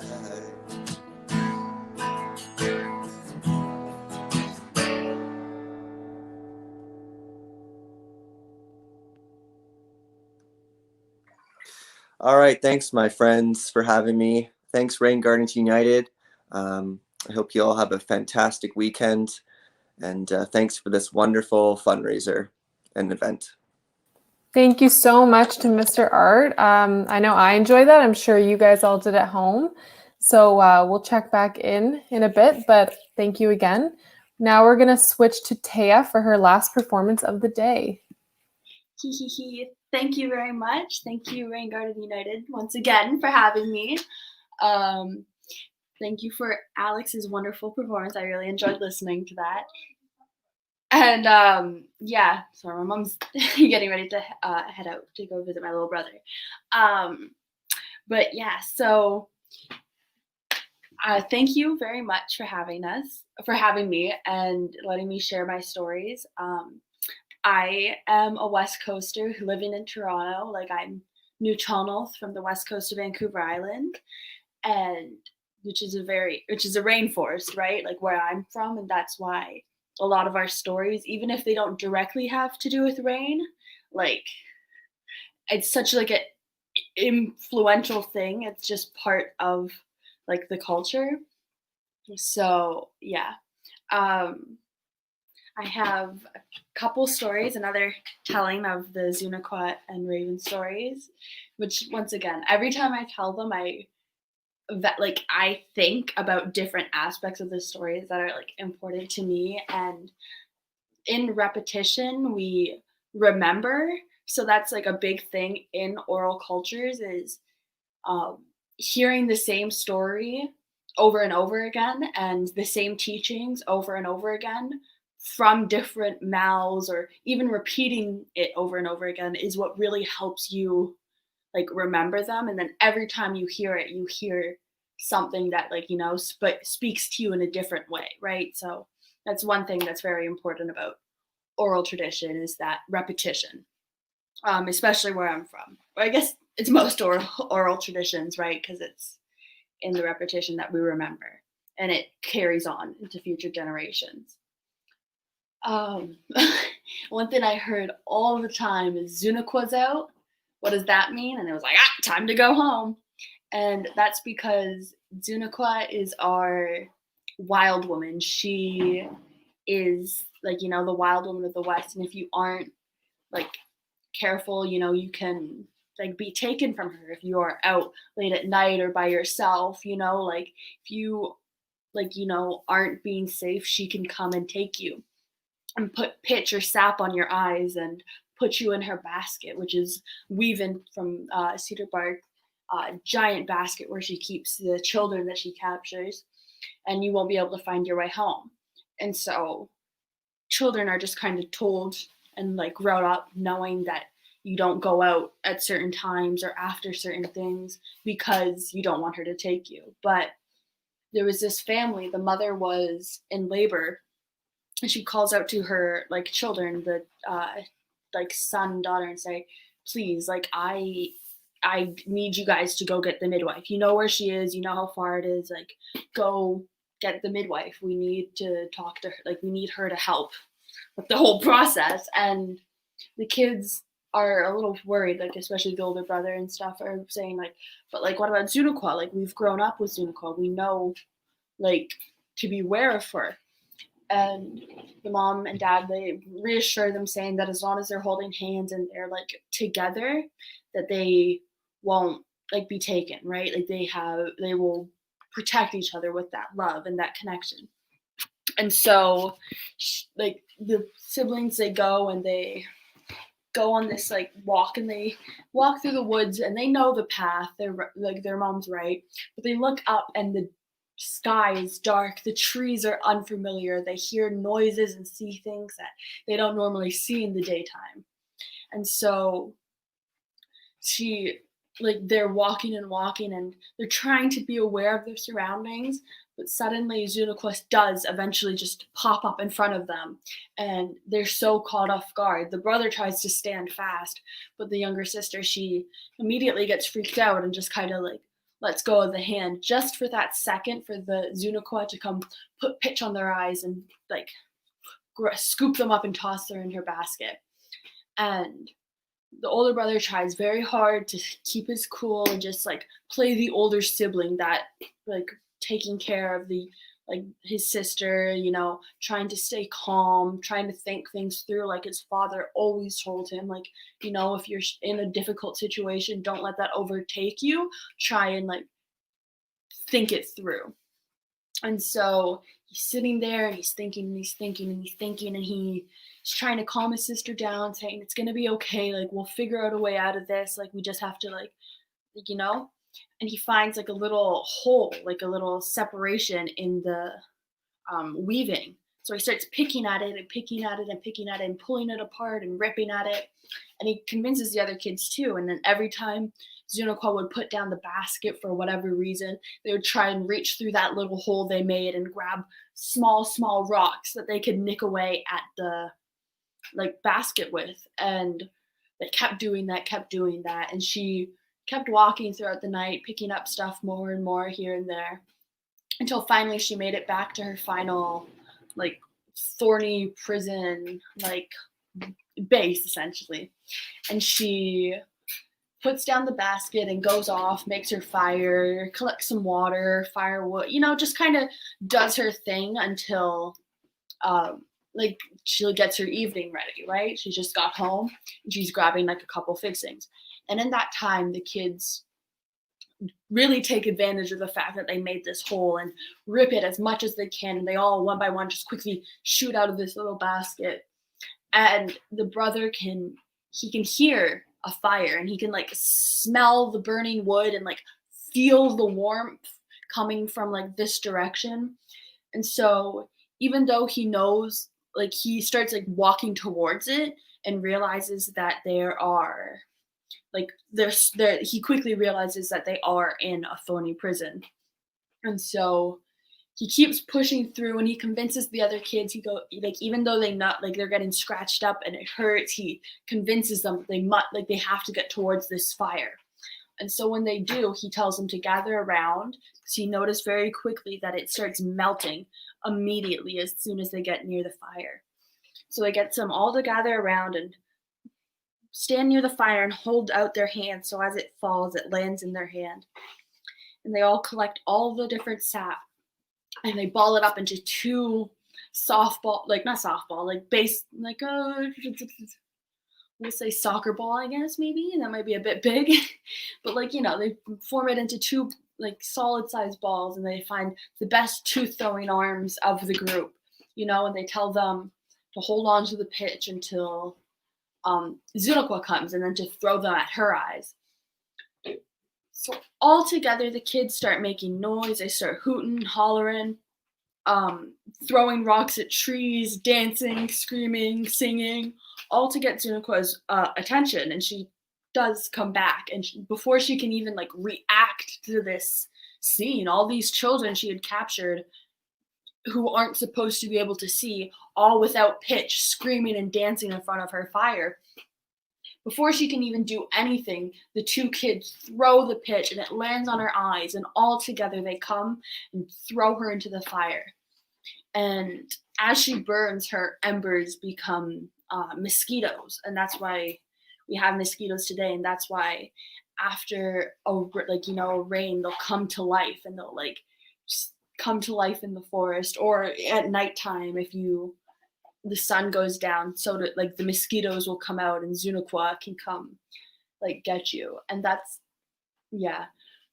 So when I think about rain and the forest, I have to think about mosquitoes, because the correlation is right there. It rains, and then the forest wakes up in a new way, and then the bugs just go crazy. So that's the Zunakwa tale. The other tale is the story of how we got light, essentially, because before, the world was a cold, muggy, dark place. It was just dark and just a void. There wasn't anything to it other than darkness, really, and just dreariness. And so Raven would be flying around, or would fly into trees, and couldn't see anything. People had a really hard time hunting, fishing, just living in general, because they couldn't really see anything. And so there was this sky man, who had this box with this light, this ball of light that he hoarded to himself, that nobody could touch, and no one had ever seen it. They just knew it existed. And he kept it very well hidden, and he kept it inside a box, inside a box, inside a box, inside a box, inside a box, inside a box, like little nesting dolls, because he was so protective and obsessive over it. He would not let anyone else touch or see it, because he was scared it would be stolen, and he wanted to keep that selfishly, keep all that light and warmth to himself. And so Raven decides to play a trick and goes, all right, how am I gonna do this? And he finds this sky man, he finds his daughter and sees her taking a drink from a river, and he thinks, he goes, okay. And as she scoops up the water and takes her sip, he transforms into a tiny little like pine needle and lands in the water, so that when she takes her sip, she accidentally swallows Raven.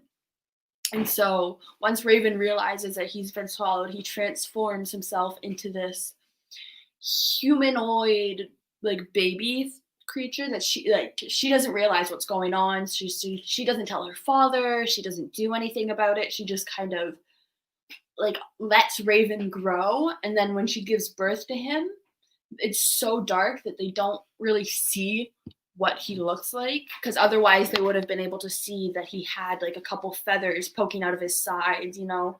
His skin was like a weird color, you know. He had a distorted, hooked face and very distinct, gleaming raven eyes, or like gleaming eyes of the raven. And so when Raven was born, he wouldn't stop crying. He cried and he cried and he cried and he cried and he cried. And they couldn't find any way of comforting him, like at all. And so eventually she goes to her father and says, "Father, like, please let us show like the show him the sun, or show him the light."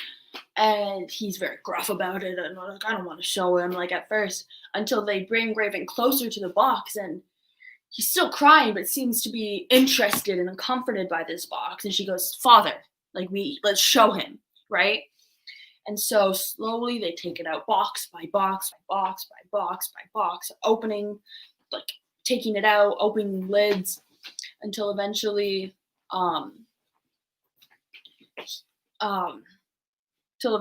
they get to the final box. And when they open it, the light from that box and the colors just fill up the room in a way that Raven had never seen before. And so they were all, even though they are the ones that hoard this light, this beauty, they still are awestruck every time they see it. And so they're sitting there watching this light slowly fly to the top of the room. And Raven takes that opportunity to transform very quickly back into his Raven self, grab the light, scoop, and fly out of the house. And it's hot and it hurts, but he grabs this light and he flies. And as he flies out the window and he breaks out into the real world, he sees the way the light touches everything, from the trees to the flowers to the creatures to the water. He sees the reflection, the beauty, the warmth that he's bringing into this world. And he goes higher and higher and higher and higher until he gets high, like so high, and he can see so much. And he sees this life and beauty that he's brought into the world.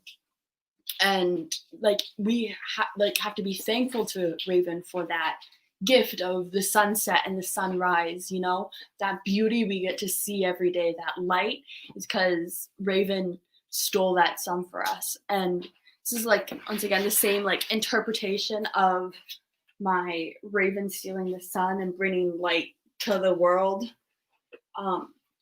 The first skateboard I ever made, so I might do like a big mural of that one day, we'll see. And yeah, and as West Coasters, we're kind of designed for rain. Like everything we do is like designed to like keep the rain off of us. So that's why the stories, even if they don't directly talk about rain, there's like it's so ingrained in what we do and like our daily like lives, that's why, you know, we don't live in teepees. We live in things that can handle getting rained on for like months, you know, like it's very like fascinating. And I just wanted to say thanks to Rain Garden United for like inviting me and then like allowing me to share my stories.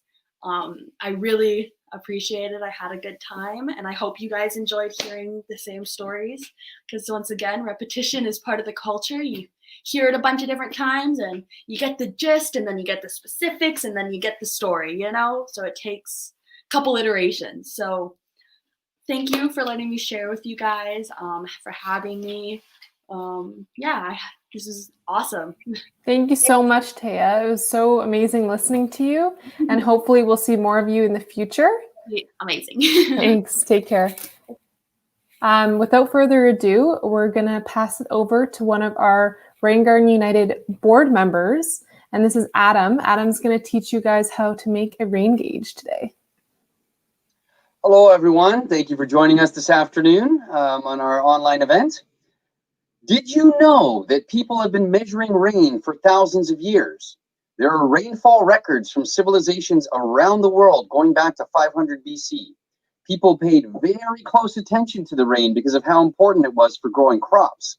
These days, rainfall measurements help us keep track of our changing climate and allow us to prepare for very heavy storms that might drop a lot of rain in one part of the city and not nearly as much in another. By having many rain gauges across the city, we are better able to see which part of the city will need more support and flood protection. After the activity, I will show you a professional rain gauge provided by EcoSpark in partnership with CocoRoz. You can sign up as a citizen scientist with CocoRoz and get your own professional rain gauge and help Toronto monitor the rain. For this activity, all you need is a 2-liter pop bottle, some way of cutting it, X-Acto knife and or scissors, a bit of tape, that's optional, a ruler, and some markers. For our younger audience members, please get help from your parents, as cutting the pop bottle can be tricky. If you want to make one on your own time, you can refer back to this video, or we have an explanation on our website. So, first things first, we have our 2-liter pop bottle. Find right where the end, the beginning of the widest point. So once the pop bottle gets to its widest point, that's where we're going to start cutting. So I start the hole with the X-Acto knife and then use scissors. I think I'm going to go pure X-Acto knife. Let's just see if it cooperates. All right, pretty solid so far. So I'm just going to go around and around. There we go. All right. Almost there. And voila, presto. We have the beginnings of our homemade rain gauge. All right. So next, we'll add some measurements to the bottle. The important part now is not how big, like how far apart your measurements are, but to make sure that all your measurements are evenly spaced. So, you know, whatever you're looking at, it's in even increments. So, and just to note, this DIY rain gauge is for fun to measure your own rain. It's not a scientific rain gauge, as we'll see when we compare it to a real one later. So I'm going to go along the sides here, and I'm just going to tilt this down. People can see what I'm doing. Add a little more light here.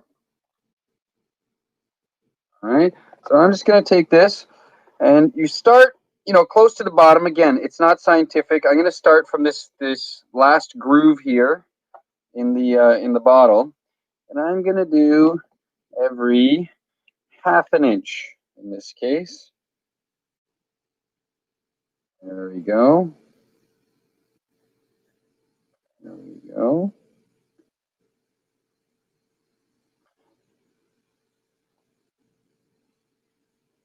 All right, moving on up. Now, I should hope we never actually get precipitation as high as I'm going on this, or Toronto's in for some real trouble, but just for the sake of the demonstration, we're going to go all the way to the top. Actually, almost exactly 6 inches between those two spots. So as you can see, there we go. I've got my evenly spaced. All right, put the lid back on that. Don't smell your Sharpies, kids. All right. So now we have our measurements. Now the next thing is not necessarily it's not a necessary step for the rain gauge itself, but it will help keep it in place outside and can even be decorative. So it's to fill up the bottom with pebbles or rocks or something. I am actually going to use some marbles and other decorative rocks that I have. Make it actually kind of nice looking. So I'm just going to take that and we're going to put that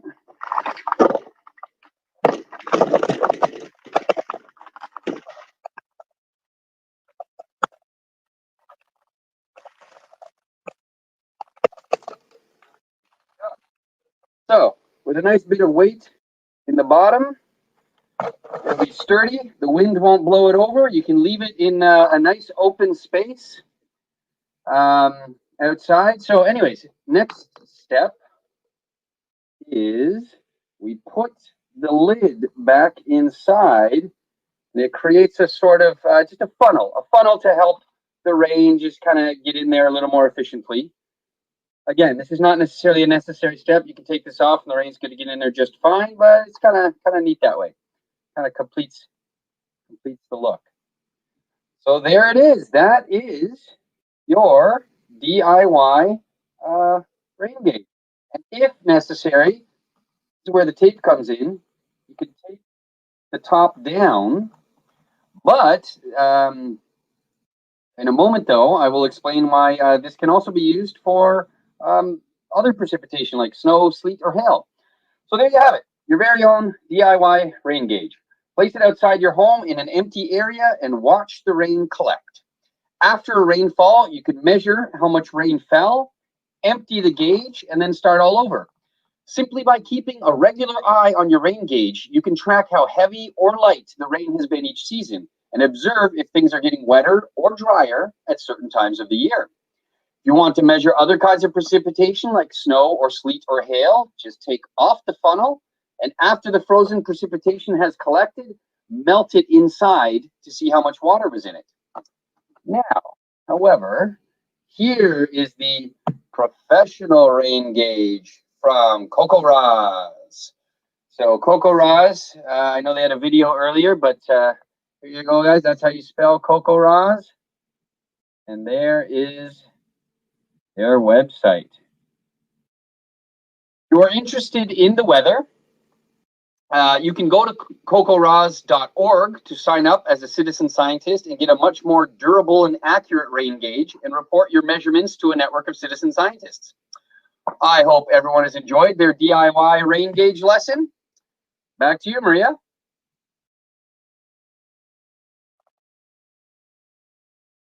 Oops, sorry about that. Now you guys can all make your own rain gauge. If you missed that, Adam will be back in a bit and he will show you how to do it again. So you didn't miss much. We're going to take a break and we will also feature a video about CocoRoz, which Adam mentioned. So if you want to know a little bit more about them, how they started and what they do, have a listen during the break. Okay, we'll see you guys in 10.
COCORAS, Community Collaborative Rain, Hail, and Snow Network. If you don't know already, COCORAS is a grassroots volunteer network made up of people of all ages who measure and map precipitation, be it rain, hail, or snow. It was started in 1998 in no small part because of the efforts of this guy, Nolan Duskin. You see, the previous year, on the night of July 28th, in the town of Fort Collins, Colorado, it started raining, and raining, and raining, and raining and raining and raining. The result was an epic flood that caused over $200 million worth of damage. At the time, Nolan was 20 years on the job as a climatologist. And what did he find when he went to check on his personal rain gauge in his backyard? He found that his gauge was broken. Now a lesser man would have gotten upset. Nolan, smash! Nolan, smash! You know, I don't think I felt that bad. Instead of getting angry, Nolan set out to answer some questions about this storm. You see, nothing in the radar indicated that the storm would have caused so much damage. So Nolan and his team started immediately on a hunt to gather as much data they could about the precipitation that fell during the storm. For over 3 months, the group worked tirelessly to compile all the information they could through eyewitness accounts, backyard rainfall gauges, big and small, even open buckets and trash cans that had been sitting out during the storm. Once they sorted through all the data, they built an approximation of how much rain fell and where, and this is what they found.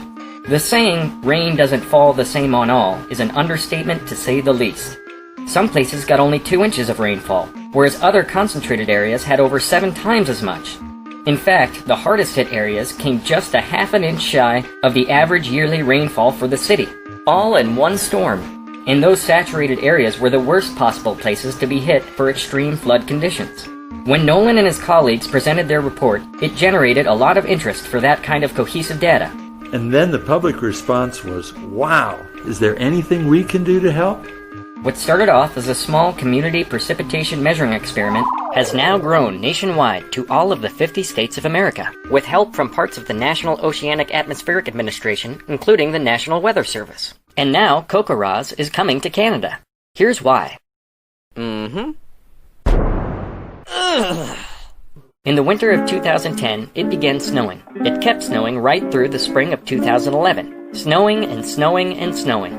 Regions in Manitoba, Saskatchewan, and North Dakota were buried under the white stuff. When temps started to rise and the snow melted, these same places suffered extensive flooding. Hundreds of millions of dollars were effectively washed away. Here's how it works. Using low-cost measuring tools and putting a focus on education and training, people across Canada just like you observe weather conditions and map and measure precipitation. Then, that information gets logged into the COCORAS interactive website, which shows exactly how much precipitation fell and exactly where it hit. The information that you provide is used by farmers, emergency managers, local meteorologists, airports, mosquito control, and professional sports teams, just to name a few. The information is also used in river forecasting, which can give early flood warnings. Not only will it raise your awareness and connect you to the environment you live in, but you could also potentially save lives in your community. Besides the cost of a few supplies, it's free and easy to join. So check on our website to find a training session near you, or learn yourself through the many informative slideshows available on the site. It's cheap, it's easy, and it's fun. We need your help, so come and join us, and soon you'll be just like us. Cuckoo for COCORAS. Here are some other fun.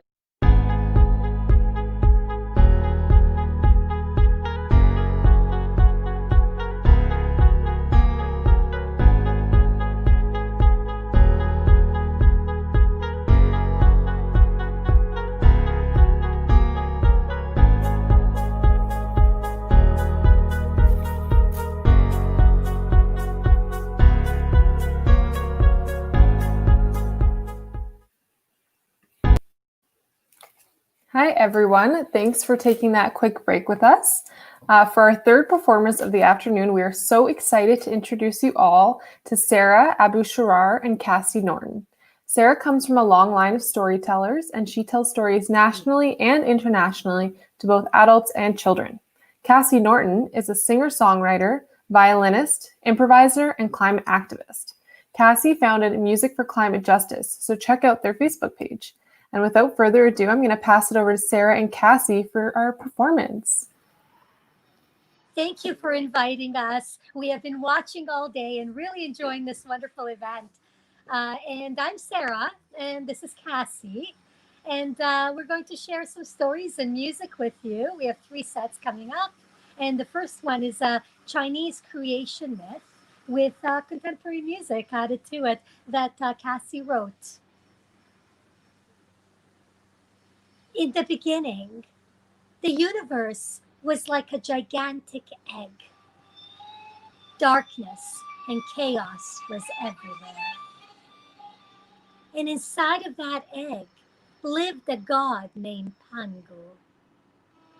After 18,000 years of sleeping,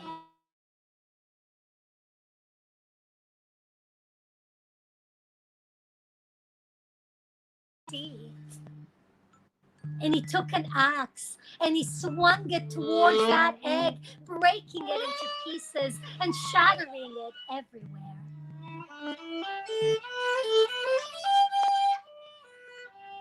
And now the darkness left and brightness came in. And when the light hit, the wind blew and swirled like the water, carrying the light air up, forming the sky, and sinking the dark air down, forming the earth.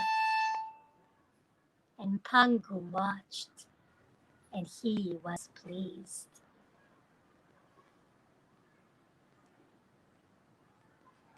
I think we're having complications with our camera. You're in the show. I think we're having complications with our camera here.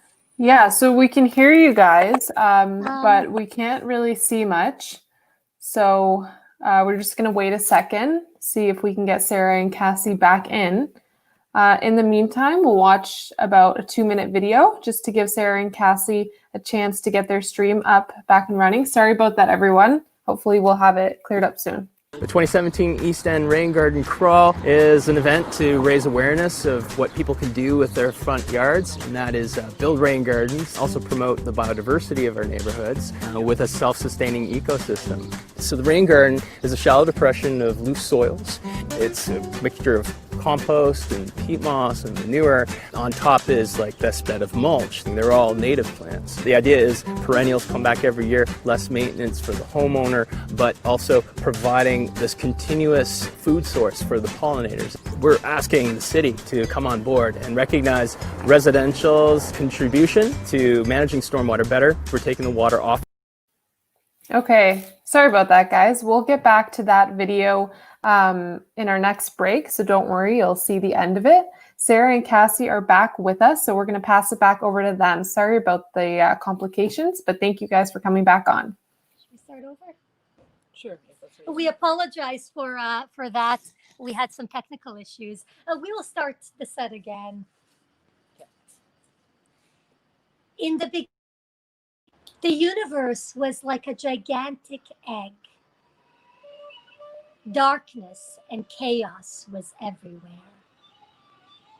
And inside of that egg lived a god named Pangu.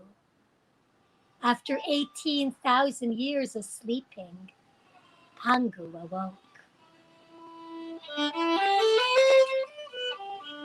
Why is it so dark in here that I cannot see a thing? And he took an axe and he swung it towards that egg, shattering it into pieces.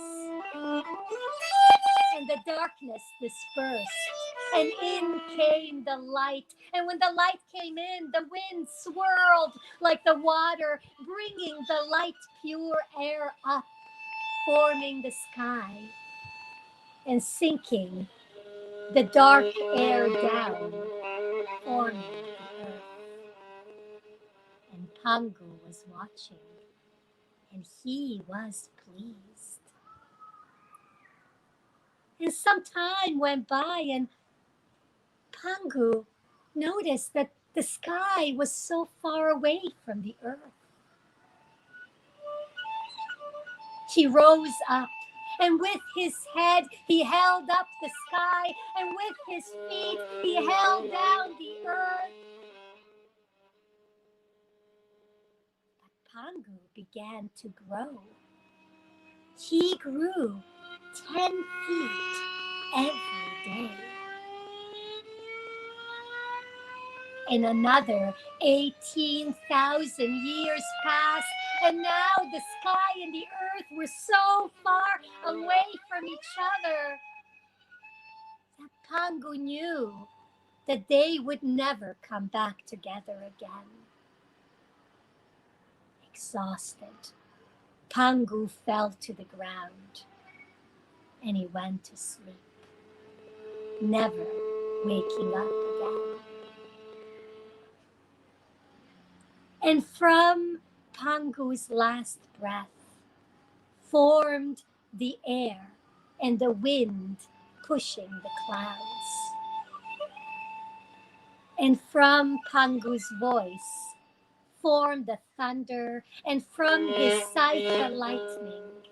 And from Pangu's core formed the mountains that covered all the lands.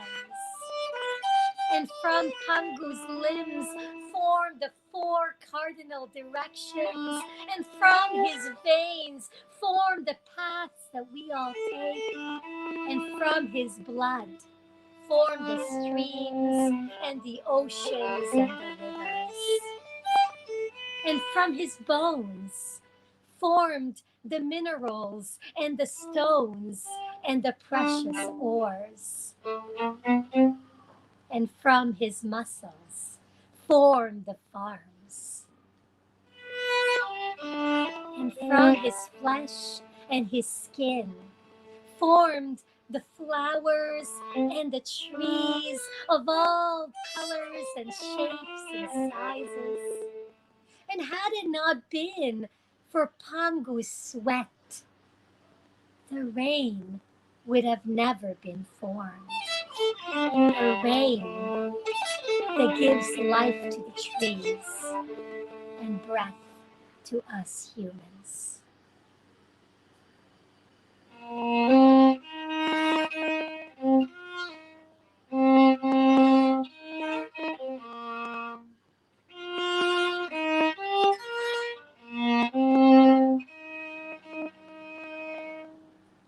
And shortly after Pangu created this beautiful universe, out of the soil formed a powerful goddess named Nuu-chah.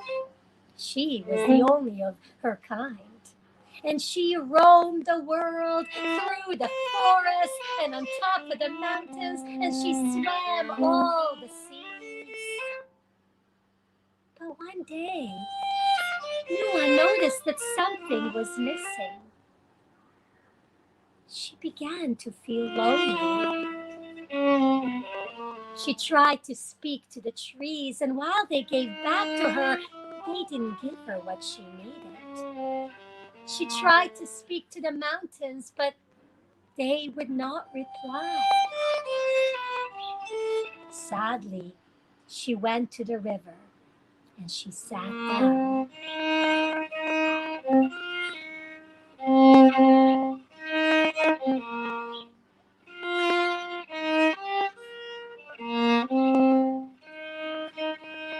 I go down to the water at the start of the day.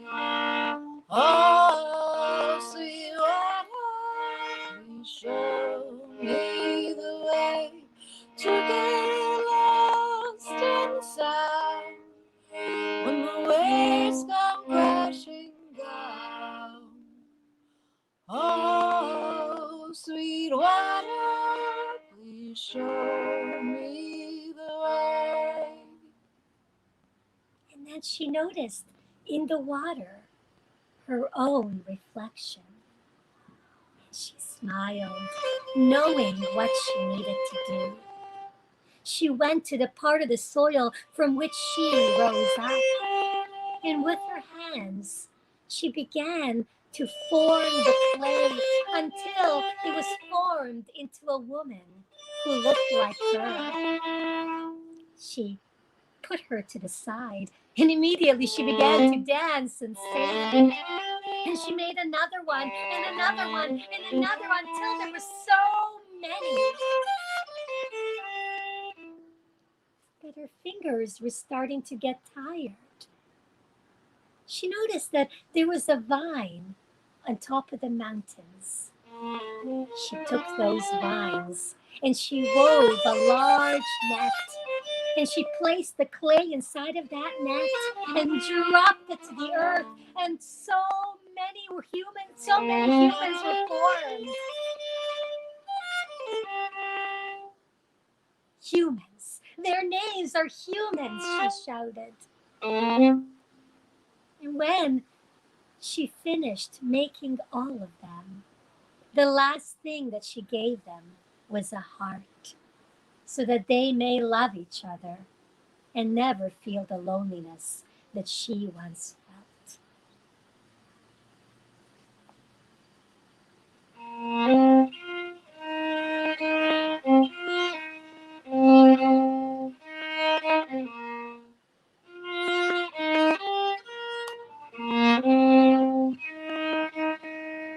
I go down to the water at the end of the day.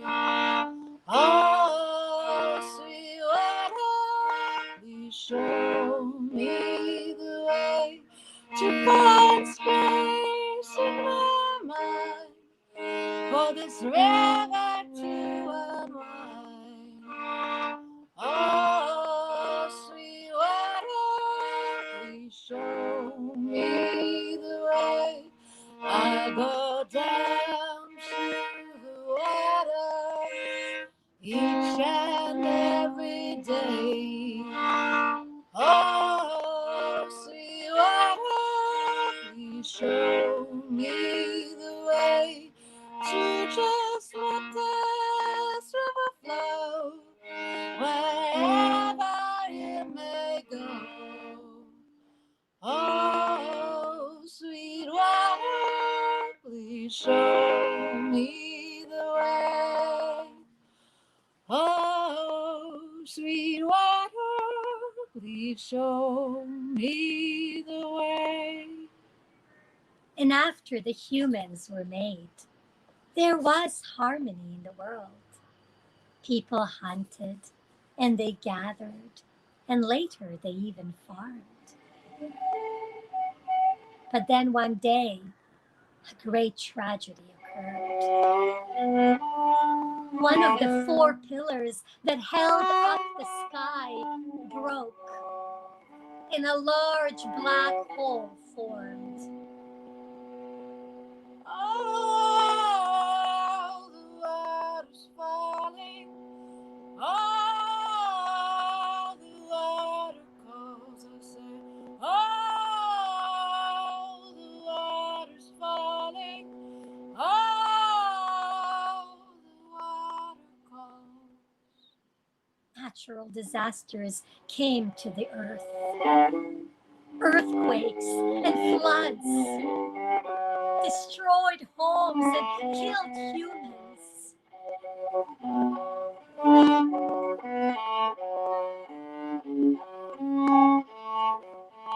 A large bird, your blood, and I'll feed your soul. Everything that makes you home. Yeah, the water that came and gave us day. Yes, the water that can take it all away.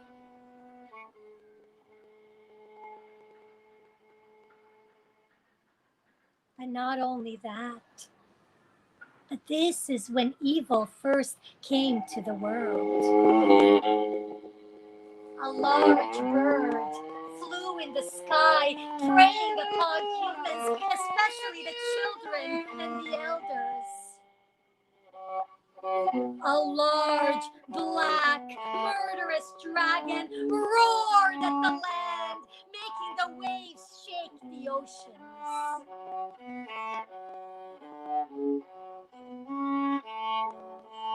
Well, you can have your oil and your factory farms, but don't you think I will do no harm? Yeah, I got the wind and the rain and the sea. I got everything inside of me.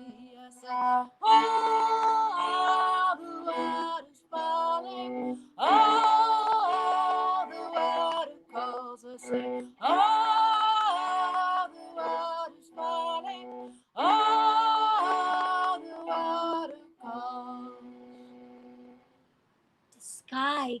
dark, and through it thunder pierced.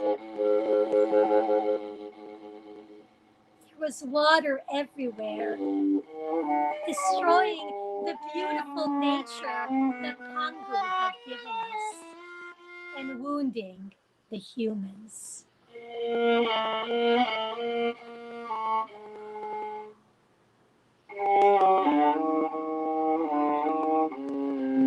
Nuu-chah watched.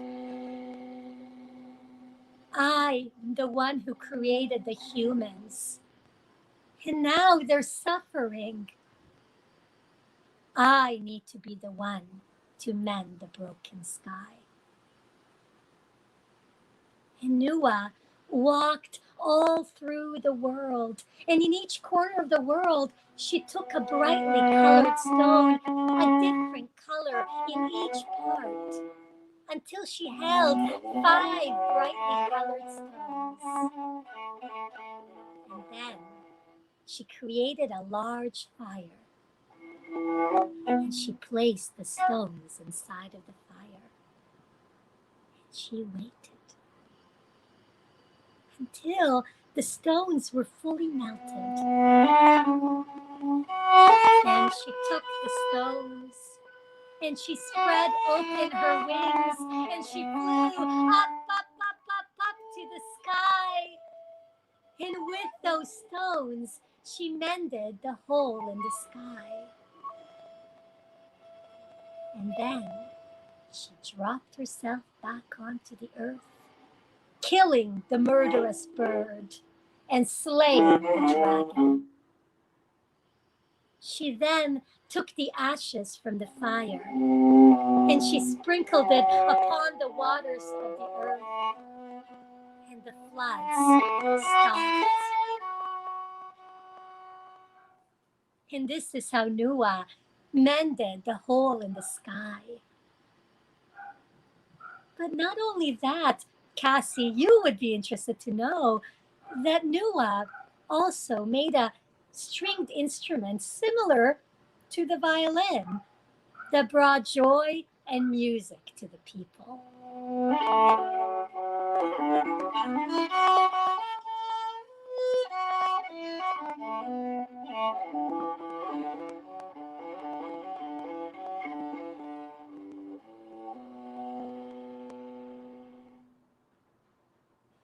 Thank you. And we will be back in 15 minutes. Thank you for listening. And sorry for the technical difficulties. This isn't ideal. Because of COVID, we're in Cassie's backyard.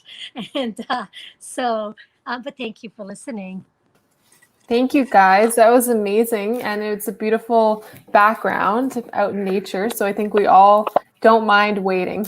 We'll come back to you guys in a bit. For now, we're going to pass it over to Isabel, and she's one of our amazing volunteers here at RGU, and she's going to show you guys how to make a mini water cycle again. So here we go, Isabel.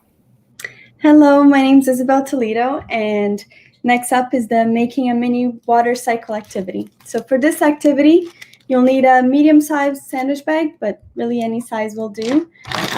Permanent markers, the more colors, the merrier, and we will use them to create a closed water system where we can add water and watch it evaporate and condense, similar to our water system on Earth, which is also a closed water system. So this represents a model of the water cycle that drives life all over Earth and will help you understand that water moves in the cycle through the environment with the power of the sun. So every single water molecule on Earth is going to take part in this cycle that we'll demonstrate soon. So first, take your sandwich bag and place it on a table or surface with the opening on the top, so like so. So then use your markers to draw the following diagram on your plastic bag. So we're gonna put some vegetations here, like the trees. Let me switch colors here. So this is going to represent the trees and the grasses and flowers. And then we're going to draw our lakes and oceans and rivers is going to be represented by the water here. and our sun.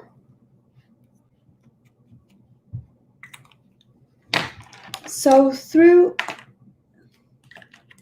evaporation, the water will be heated up by the sun and evaporate into clouds,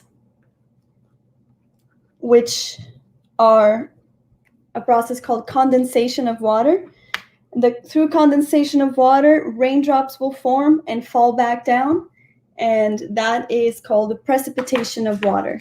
So now that the diagram is on the outside of the sandwich bag, we can add a bit of water to it.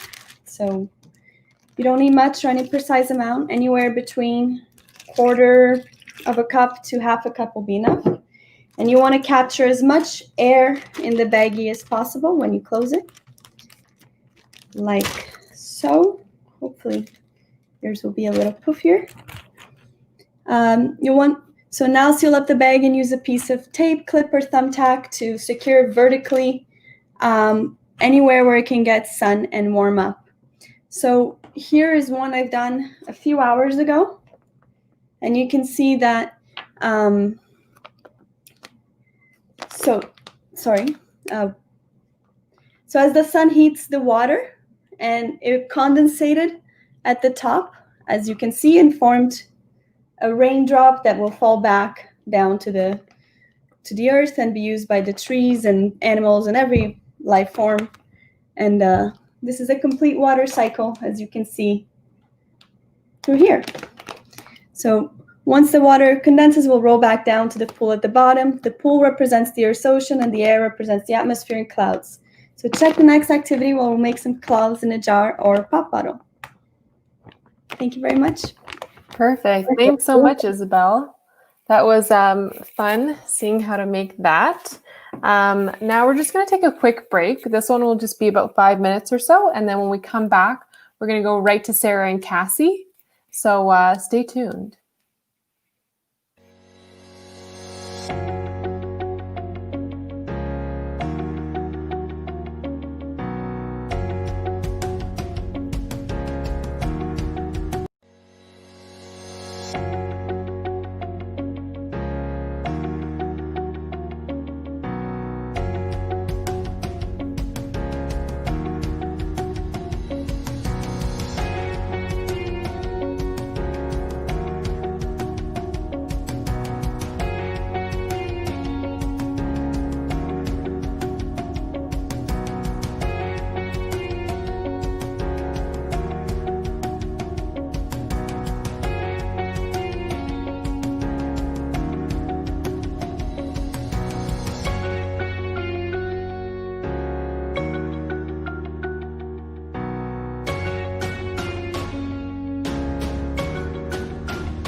Okay, thanks everyone.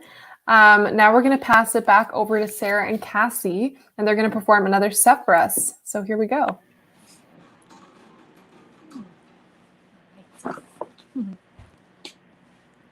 Hey again. Hello. Here we go. We're going to do a few stories for you. The first one, there's a song in it. And the other ones, Cassie actually hasn't heard. And she's going to improvise the violin while I tell these stories. So that would be a lot of fun, I think. Just going to get a little bit in the camera. There we go. The sparrow and the crow lived near a field. One day, the sparrow said to the crow, "Why don't we go into the field and plant some wheat?" You go, I will come with my red shoes and my fancy boots to muck all the way home. And the sparrow flew to the field. But when he was finished planting the wheat, he found that the crow did not come. Some time went by and he looked at the crow and he said, "Why don't we go and water our wheat?" And the crow said, "You go, I will come with my red shoes and my fancy boots to muck all the way home." And the crow flew to the field and he watered every inch of that field. And when he turned around to see his friend Crow, he found that the crow did not come. He flew back. And some time went by and he looked at his friend Crow and he said, "Why don't we go and harvest our wheat?" And the crow said, "You go, I will come with my red shoes and my fancy boots to muck all the way there." And the crow flew and he harvested that wheat and he sweat, work of sweat harvesting. And when he turned around,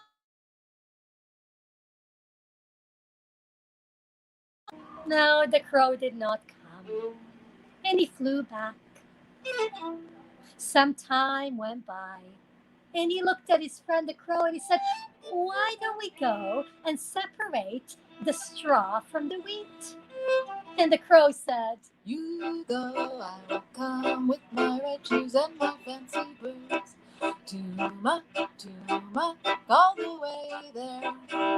And the sparrow, he flew and he separated all the hay from the wheat.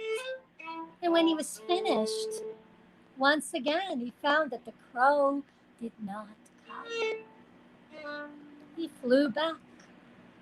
And then he said to the crow, "Why don't we go and divide up the straw and the wheat amongst each other?"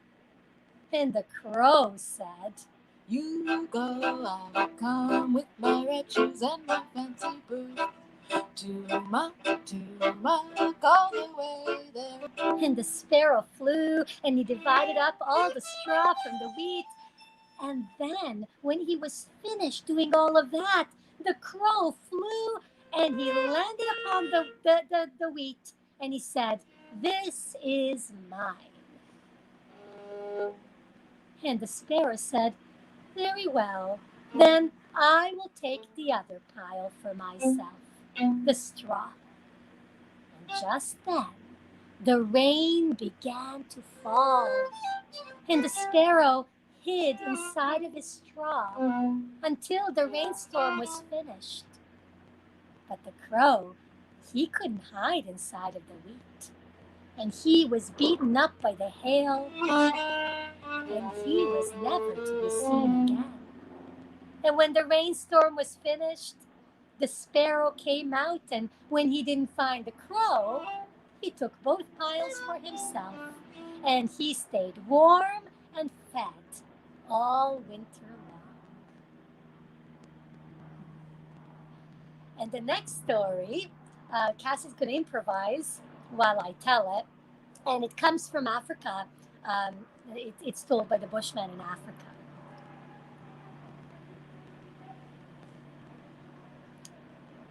The elephant Spirit was proud. He was proud of being the largest, strongest animal in the world. I am the greatest animal of all. I am greater of all greats. I am the greatest ever made. And nobody dared contradict him because of his size. But one day, the rain spirit was listening in. But how could you be greater than me? Look at my mighty, mighty trunk, and look at my fine, fine tusks. Did you see how the earth shakes when I walk? Surely it's obvious that I am the greatest in the world. But it is me that fills the lake with the rain and gives water to the animals.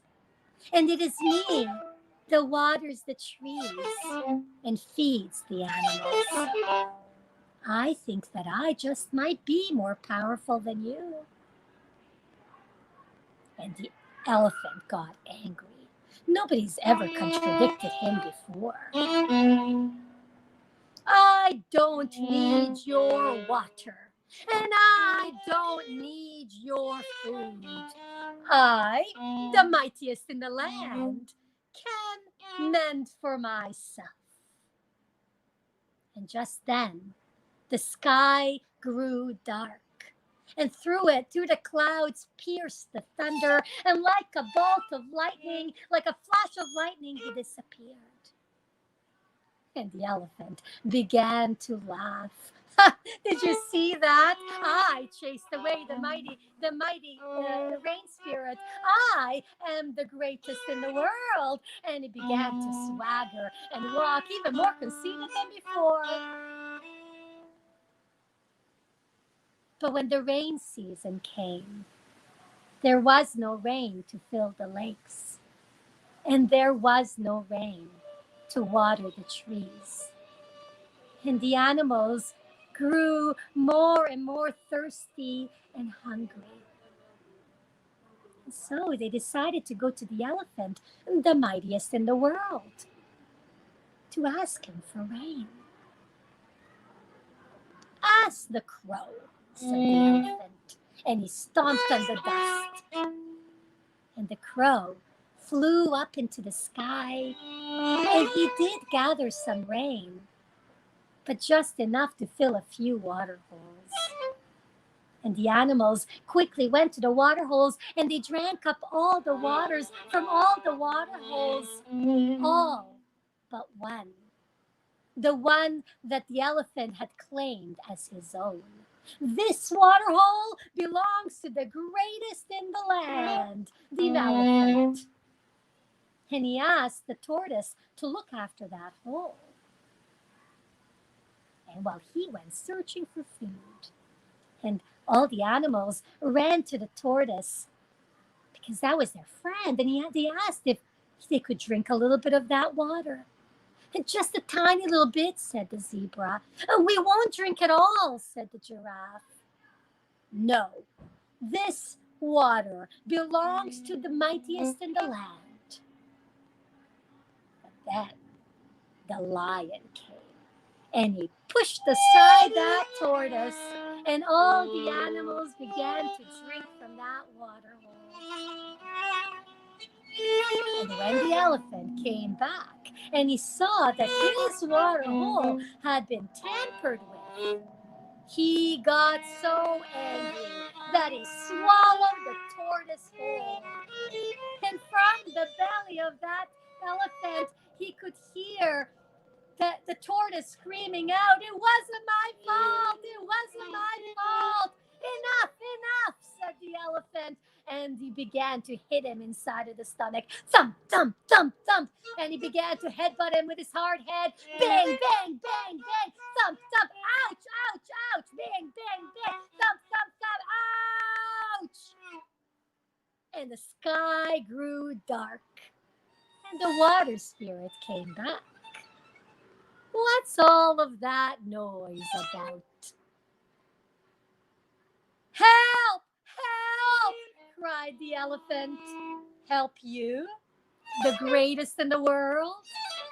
Well, I didn't say that I was the greatest in the sky. Of course, you are the greatest in the sky. I just said that I was the greatest in the world.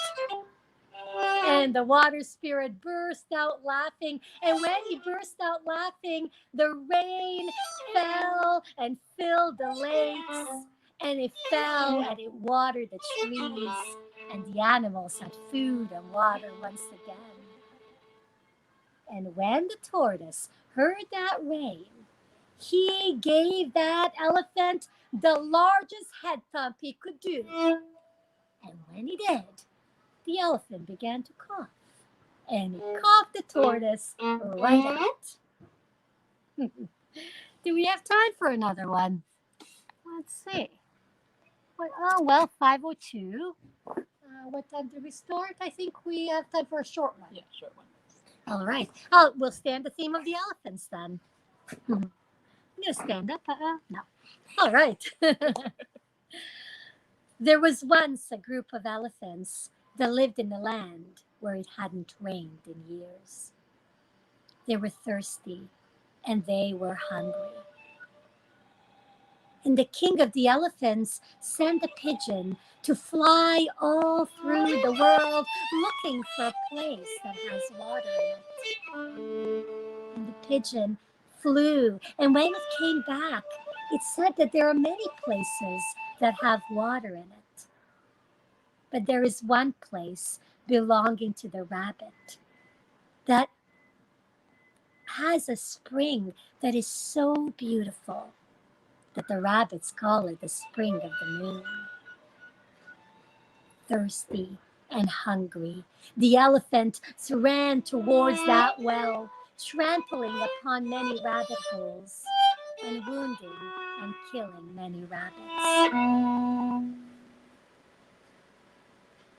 The king of the rabbits called forth a meeting. Fairuz was a witty rabbit. He asked if he could go and speak to the king of the elephants himself. And the king of the rabbits approved. And Fairuz waited until the full moon. And then he climbed the top of the mountain and he called out, I have a message for you from the moon. What's your message? The moon says that you are large and arrogant and selfish. And just because you are large and strong, you think that you can trample upon those who are weak. The moon is very angry at you. And if you don't believe me, come with me to the spring of the moon and see for yourself. And the rabbit began to hop. Thump, thump, thump. And the elephant followed. Boom, boom, boom. All the way to the spring of the moon. Show your respect for the moon. Dip your trunk inside of the water. And the elephant dipped his trunk inside of the water, and when he did, it began to shake. And the moon was reflecting upon that water, and when it shook, the moon shook along with it. And the elephant took that indeed the moon was angry at him. And he took all the elephants, and they left the spring of the moon to those whom it belongs to, the rabbits. Thank you for tuning in, and we will be back in 15 minutes, in half an hour. Perfect. Thanks, Sarah and Cassie. That was great. Now we're going to send it off over to Ting, and he's going to show us how to make a cloud in a jar again. Thank you, Cassie. Thank you, Sarah. So let's try this again. Have you ever wondered what the recipe is for a cloud? The recipes are very simple. You can do it at home with a few things like hot water. I just boiled this recently. Some hairspray, a few ice cubes, and a mason jar to hold it all together.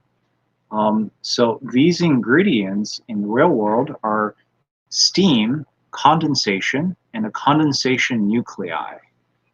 Now, because you're working with hot water, make sure you're staying safe and being very careful. And also, please have the other materials on hand, because once we start, it'll just be a few seconds to have everything ready. Okay, so here I have an electric kettle with water that I boiled a few minutes ago.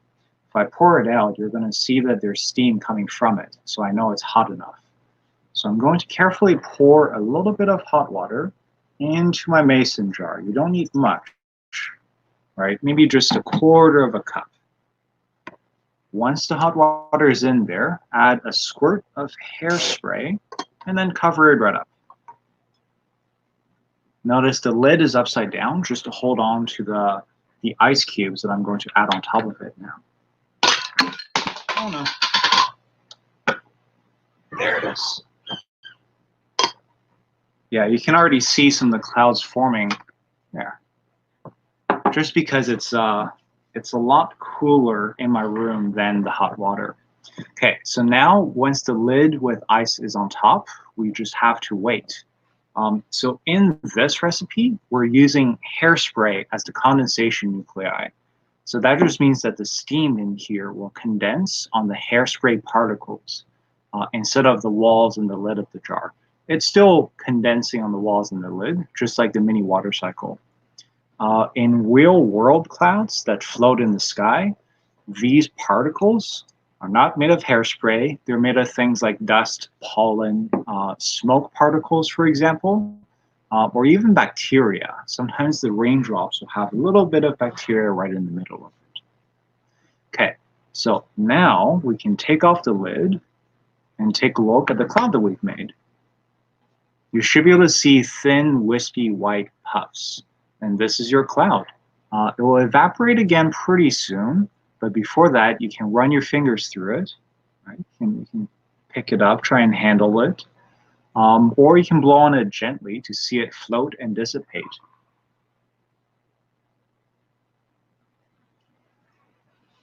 So when a cloud has enough water in it, the particles will combine into bigger water droplets and fall down as rain or snow.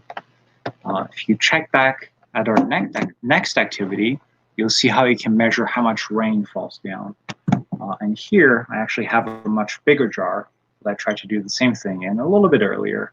And you can see that the cloud is almost dissipating, but I think we can get some off the top. So this is the cloud in the jar demonstration. Thank you very much. Perfect. Thanks, Ting. I hope you guys all followed along with that. And if not, we'll be posting the video up later, so you can always rewatch and do everything at home yourself. Now we're going to have a really quick break, just about 5 minutes, to give Sarah and Cassie some time to prepare for their next set, which we're all so excited for. So we'll check back in with all of you guys in 5 minutes.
Okay, and we're back. Thank you guys for sticking with us.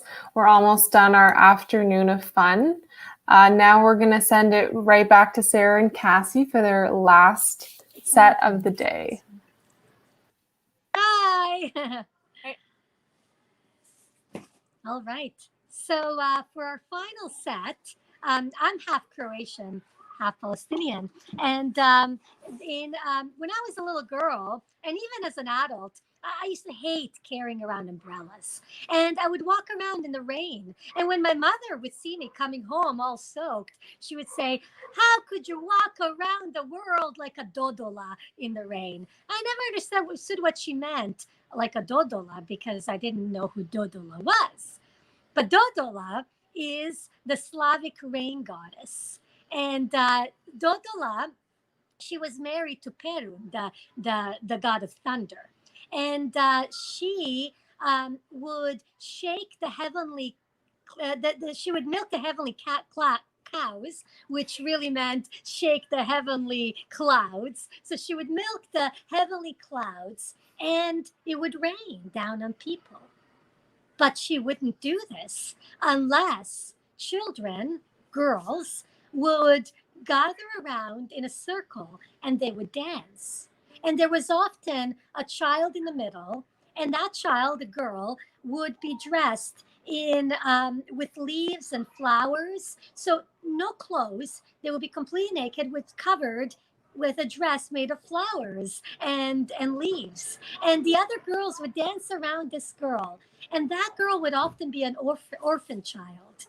So she would be seen as special. And sometimes she wouldn't be an orphan child, but that she would be a child whose father had died. And so she was selected that way as a child who was special. And the children and the other children, and sometimes women, but mostly it was girls, would dance around and they would sing a song to her. And when they would sing a song to Dodola to bring down the rains. And this is the song that they would sing. I just wanted to share with them our process a little bit too before we start. And I'm actually not a singer, and Cassie is. But I speak the language, and Cassie doesn't. And I went up to Cassie with this song, and I said, "Will you sing this song for the rain set that I'm doing?" And she said, "I will sing it with you." I thought, uh-oh, I can't sing. And so Cassie trained me to sing this song, and I helped her understand the words and the pronunciations of the song. So it was a lot of fun working with Cassie on this song. And so we'll sing it now, and we'll imagine that girls or young women are dancing in a circle. And we'll do a little bit of a thunder too for you.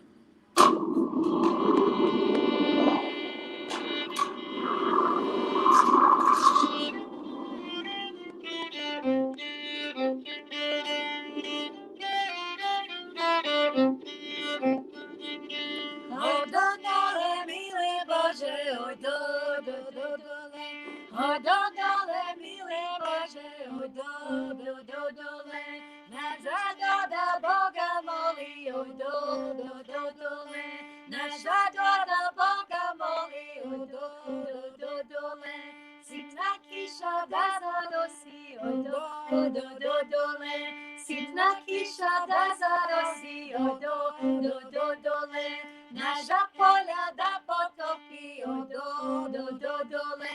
Nasza poljada potopi, do, do, do, dole. Do, do, do, do, do,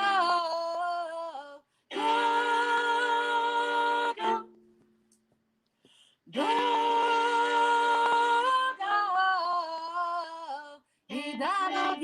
Pszenice, oj do, do, do, dole.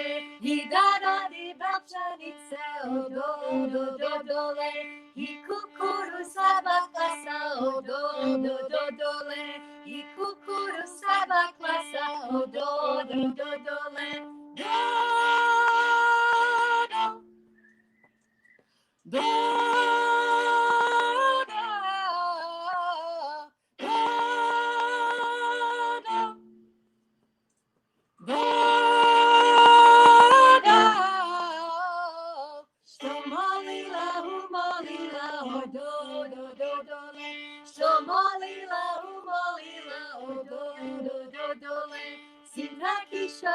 zarosila, o do le. Sinakisha zarosila, o do le. Nasha pola portofila, o do le. Nasha pola portofila, o do le. Io di la belcenice, o do le. Io di la belcenice, o do le. Ikukuru saba klasa, o do le. Ikukuru saba klasa, o do le. O do le, mili Bože, o do le. O do le, mili Bože, o do le. O do le, mili Bože, o do le. O do le, mili Bože, o do le. And then the rain would fall and the crops would grow. But another thing that Dodala would do is she was also the protector of little girls. And she was also somebody who took care of women, married women, in the way that if their husbands did anything to wrong them, she would take revenge. And she would often get her husband Perun involved, and he would send thunder onto the earth and punish that man who wronged his wife. And she would protect the little girls also and make sure, especially orphan girls or girls that have been that have had wrong things happen to them in their lives. And so Dodola is very respected in the Slavic culture. And we have time to tell one more story. And this story comes from Syria. I'm just going to fix this a little bit. There we go. You got to get it up. Just got to kind of get it there. All right. There we go. There was once a man and a woman, and they had 2 daughters. And when their daughters came to the age of marriage, they married off the daughters to 2 very different men in 2 very different villages. The first one, they married to a wealthy farmer. And the second one, they married to a potter. And some time went by, and the daughters did not come to visit their parents. And the mother began to worry. She worried that she would grow old and that she would die and she would never see her daughters again. And so she asked her husband if he would take the donkey and go to the villages that their daughters were in and make sure that they are all right. The next day, he packed his bag of provisions, he jumped on the donkey, and he began to ride that donkey. And the whole way that he was riding into the village, he kept praying to Allah, please, Allah, give me a safe journey. Please, God, give me a safe journey. And when he arrived in his eldest daughter's village, she opened the door and she smiled how happy she was to see her father. And she welcomed him inside, and there was a table full of food for him. And they talked, and they sang, and they danced all through the night. And in the morning, when it was time for the father to leave, he wanted to ask his daughter a question. He didn't want to do it in front of her husband, but what choice did he have? Daughter, are you happy? Father, look to the west. What do you see? I see plowed lands. And look to the east. What do you see? I see plowed lands.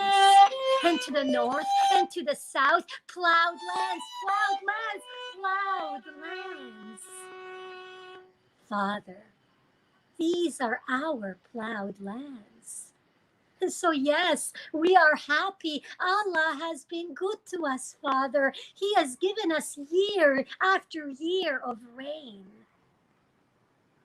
But, Father, if a year goes by and it doesn't rain, Father, we might lose all of this. So, Father, if you could pray for us for anything at all, pray that it will rain. And he kissed his daughter goodbye, and he jumped on his donkey, and he began to ride the donkey to his second daughter's village. And the entire way, he prayed to Allah. Allah, let it rain. Allah, let it rain. Allah, let it pour.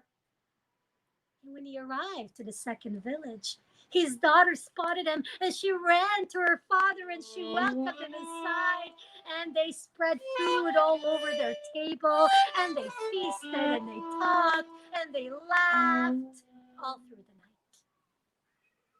And in the morning, when it was time for the father to leave, he really wanted to ask his daughter a question. He didn't want to ask in front of her husband, but what choice did he have? Daughter, are you happy? Father, look to the east. What do you see? I see lands full of clay. And look to the west. What do you see? I see lands full of clay. And to the south and to the west, clay, clay, clay everywhere. It's clay. Father, this is our land that's full of clay. Allah has been good to us. He has given us a couple of years without any rain. And so my husband has been able to make pots and pans and urns, and we sold them. And Father, yes, we are very happy.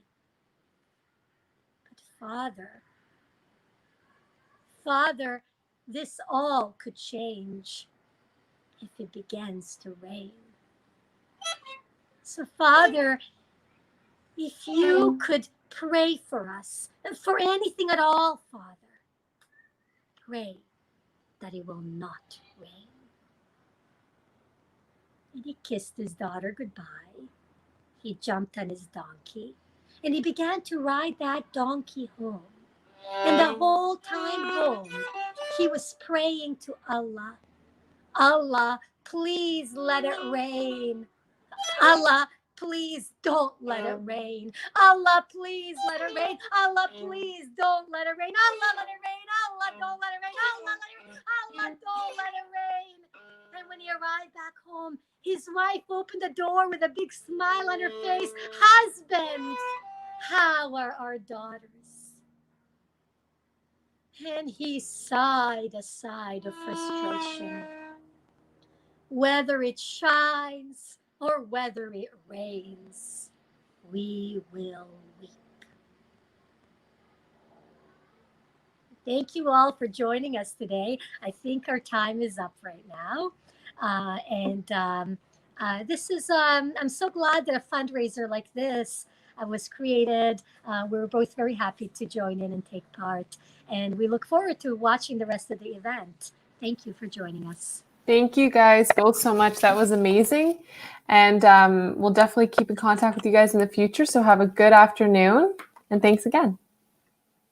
Now we're going to pass it over to Adam, which we saw before. And he's going to show us again how to make a rain gauge.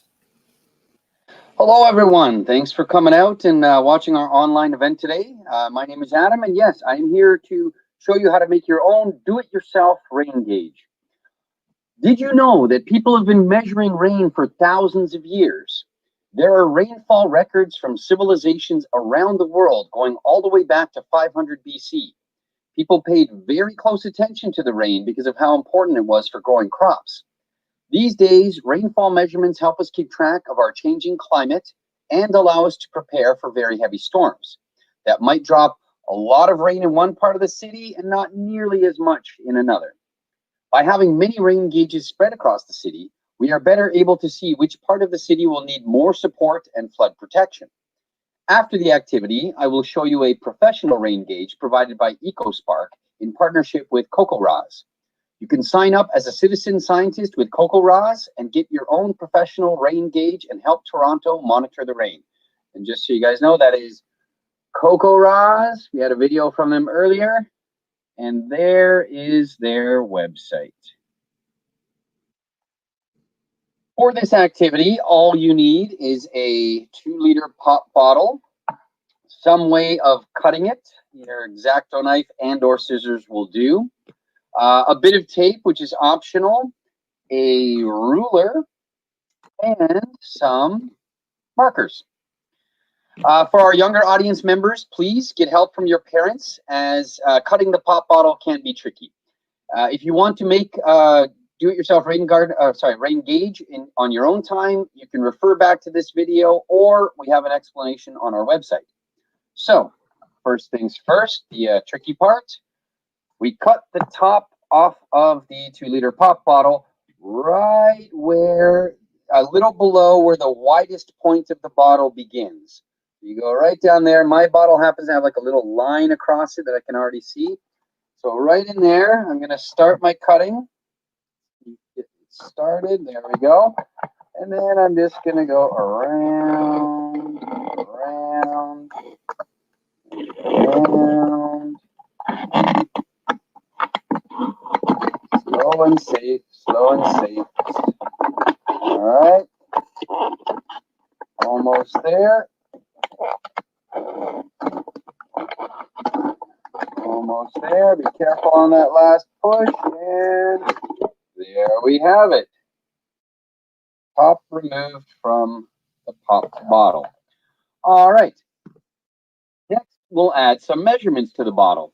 Now, the thing to note about this is just a do-it-yourself rain gauge. This will never be scientifically accurate. So really, it's just for your own reference of your own rain in your backyard. So the important part is not the measurement itself, like how far apart your measurements are, but that it's evenly, that it's in even increments. So in this case, I'm going to take my pop bottle here. I'm going to start right where one of these divots sort of ends there.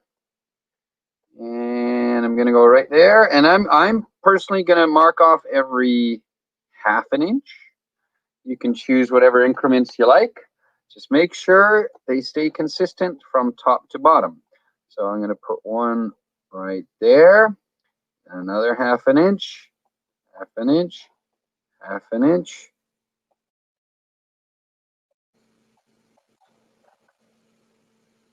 ½ inch all the way to the top. And as I said in the last presentation, I hope Toronto never actually gets this much precipitation in one go, because then we know we're really in trouble.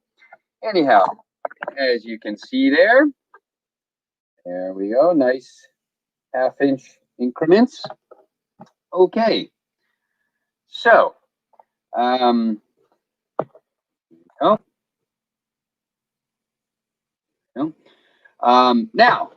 next, we fill the bottle with some pebbles or rocks in order to weigh it down. So when you put it outside somewhere open, the wind won't blow it over.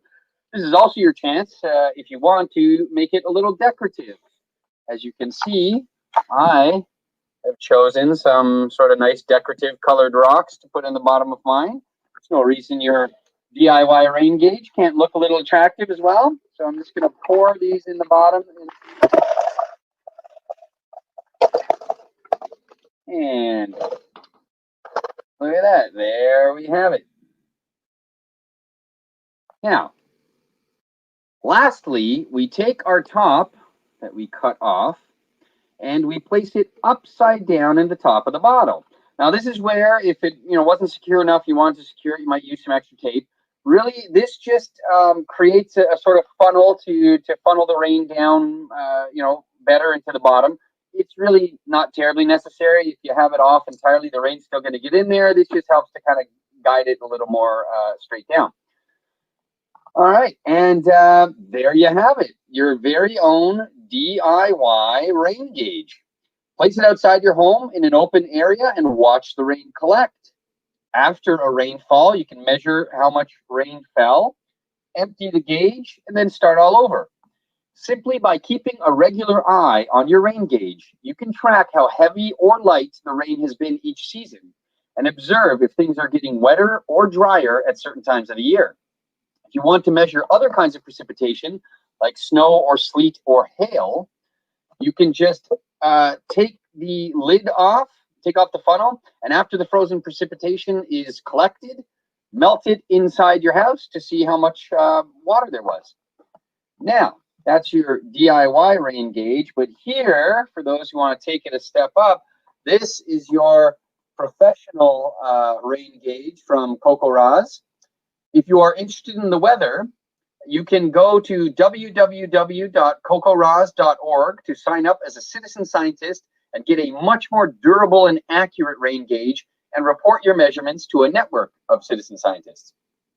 Somewhere in the range of $35 to $40 for anyone who cares. And there you go. I hope everyone has enjoyed their DIY rain gauge lesson. Back to you, Maria. Thank you so much, Adam. That was great. Now you guys all know how to make your own DIY rain gauge. Instead of taking a break that we did schedule for, we're going to push forward and we're going to hear now from RGU's President Ting once more. And at the end of his talk, we're going to show you guys a few short videos that we've played throughout the day that you might have missed from earlier. Thank you guys so much for your attention today, and I'm going to be signing off as I pass things over to Ting. Thanks, Maria. Thank you all for joining us today to celebrate the rain and raise funds for Rain Gardens United and for Water First. If you enjoyed today's performances and activities, please scan the QR code during the trivia video provided, and that'll take you directly to the PayPal donation page. You can also find that PayPal button on our event webpage at www.raingardensunited.com/Revel. This live stream can be found after today on our YouTube channel, and links will be posted on our website and social media. If you're able to follow along with the activities, please take a picture and share it on social media. Please tag RGU and Revel in the Rain so that we'll see your work. We also want to thank all of our performers, Sarah, Cassie, Thea, and Mr. Art, for their performances and creativity. Please check out some of their projects as well, like Music for Climate Justice. Music heals the soul and stories shape the world. We're very happy to have brought some of that to you today. We also want to say thanks to TD and Park People for their support, and Water First and EcoSpark for their partnership with this event. If you love the rain and want to participate in a large-scale citizen science project to measure and monitor rainfall, please check out CocoRaz, and that's spelled CoCoRAHS. So you can go to cocoraz.org or cocoraz.org/Canada and sign up for a rain gauge. If you're interested in managing the rain that falls on your property, you can reach out to us and we can help you get a rain garden. So feel free to message on Facebook or send us an email or leave a message. That'll be a wrap for today. I want to thank Maria, Marc, Isabel, and Adam from RGU for being here along with me. Be sure to like and follow us on Facebook and take a minute to appreciate the rain next time it falls. So now we'll be showing all of the videos we've been showing this afternoon again, and that'll be the end of the stream. Thank you all again for attending Revel in the Rain. We had a blast. The 2017 East End Rain Garden Crawl is an event to raise awareness of what people can do with their front yards, and that is build rain gardens, also promote the biodiversity of our neighborhoods with a self-sustaining ecosystem. So the rain garden is a shallow depression of loose soils.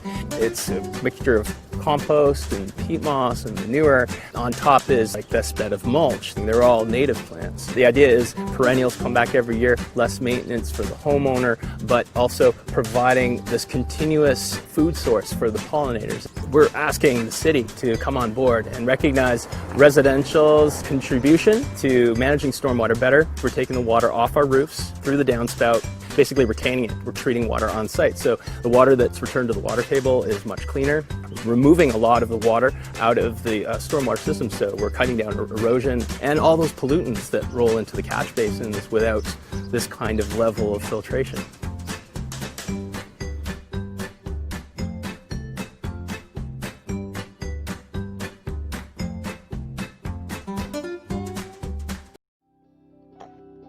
The boil water advisory crisis in First Nations communities across Canada, it sadly involves 20% of First Nations communities that cannot drink their tap water. That's federally. Provincially, it is 40%. 4 out of 10 First Nations cannot drink their water. What Water First is doing about that, and the area in which we focus, is on education and training. Where we focus is on recruitment of young adults, young Indigenous adults, to the field of water treatment, to the field of environmental water quality monitoring, and we support them to obtain their entry-level certifications and to enter the professional field.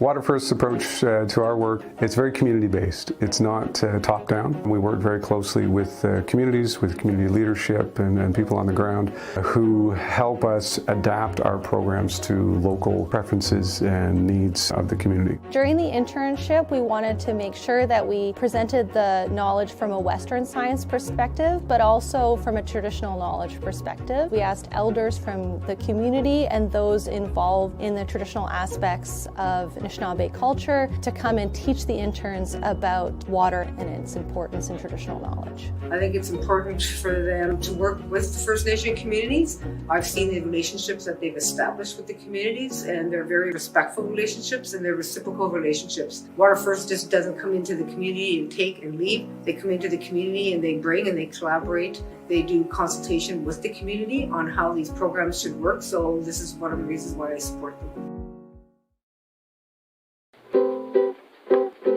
CocoRa's Community Collaborative Rain, Hail, and Snow Network. If you don't know already, CocoRa's is a grassroots volunteer network made up of people of all ages who measure and map precipitation, be it rain, hail, or snow. It was started in 1998 in no small part because of the efforts of this guy, Nolan Duskin. You see, the previous year, on the night of July 28th, in the town of Fort Collins, Colorado, it started raining, and raining, and raining, and raining and raining and raining. The result was an epic flood that caused over $200 million worth of damage. At the time, Nolan was 20 years on the job as a climatologist. And what did he find when he went to check on his personal rain gauge in his backyard? He found that his gauge was broken. Now a lesser man would have gotten upset. Nolan smash! Nolan smash! You know, I don't think I felt that bad. Instead of getting angry, Nolan set out to answer some questions about this storm. You see, nothing in the radar indicated that the storm would have caused so much damage. So Nolan and his team started immediately on a hunt to gather as much data they could about the precipitation that fell during the storm. For over 3 months, the group worked tirelessly to compile all the information they could through eyewitness accounts, backyard rainfall gauges, big and small, even open buckets and trash cans that had been sitting out during the storm. Once they sorted through all the data, they built an approximation of how much rain fell and where, and this is what they found. The saying, rain doesn't fall the same on all, is an understatement to say the least. Some places got only 2 inches of rainfall, whereas other concentrated areas had over 7 times as much. In fact, the hardest hit areas came just a half an inch shy of the average yearly rainfall for the city, all in one storm. And those saturated areas were the worst possible places to be hit for extreme flood conditions. When Nolan and his colleagues presented their report, it generated a lot of interest for that kind of cohesive data. And then the public response was, wow, is there anything we can do to help? What started off as a small community precipitation measuring experiment has now grown nationwide to all of the 50 states of America, with help from parts of the National Oceanic Atmospheric Administration, including the National Weather Service. And now CocoRa's is coming to Canada. Here's why. In the winter of 2010, it began snowing. It kept snowing right through the spring of 2011. Snowing and snowing and snowing. Regions in Manitoba, Saskatchewan, and North Dakota were buried under the white stuff. When temps started to rise and the snow melted, these same places suffered extensive flooding. Hundreds of millions of dollars were effectively washed away. Here's how it works. Using low-cost measuring tools and putting a focus on education and training, people across Canada just like you observe weather conditions and map and measure precipitation. Then, that information gets logged into the CocoRa's interactive website, which shows exactly how much precipitation fell and exactly where it hit. The information that you provide is used by farmers, emergency managers, local meteorologists, airports, mosquito control, and professional sports teams, just to name a few. The information is also used in river forecasting, which can give early flood warnings. Not only will it raise your awareness and connect you to the environment you live in, but you could also potentially save lives in your community. Besides the cost of a few supplies, it's free and easy to join. So check on our website to find a training session near you, or learn yourself through the many informative slideshows available on the site. It's cheap, it's easy, and it's fun. We need your help, so come and join us, and soon you'll be just like us. Cuckoo for Kokoras! Here are some other fine folks that are cuckoo for Kokoras.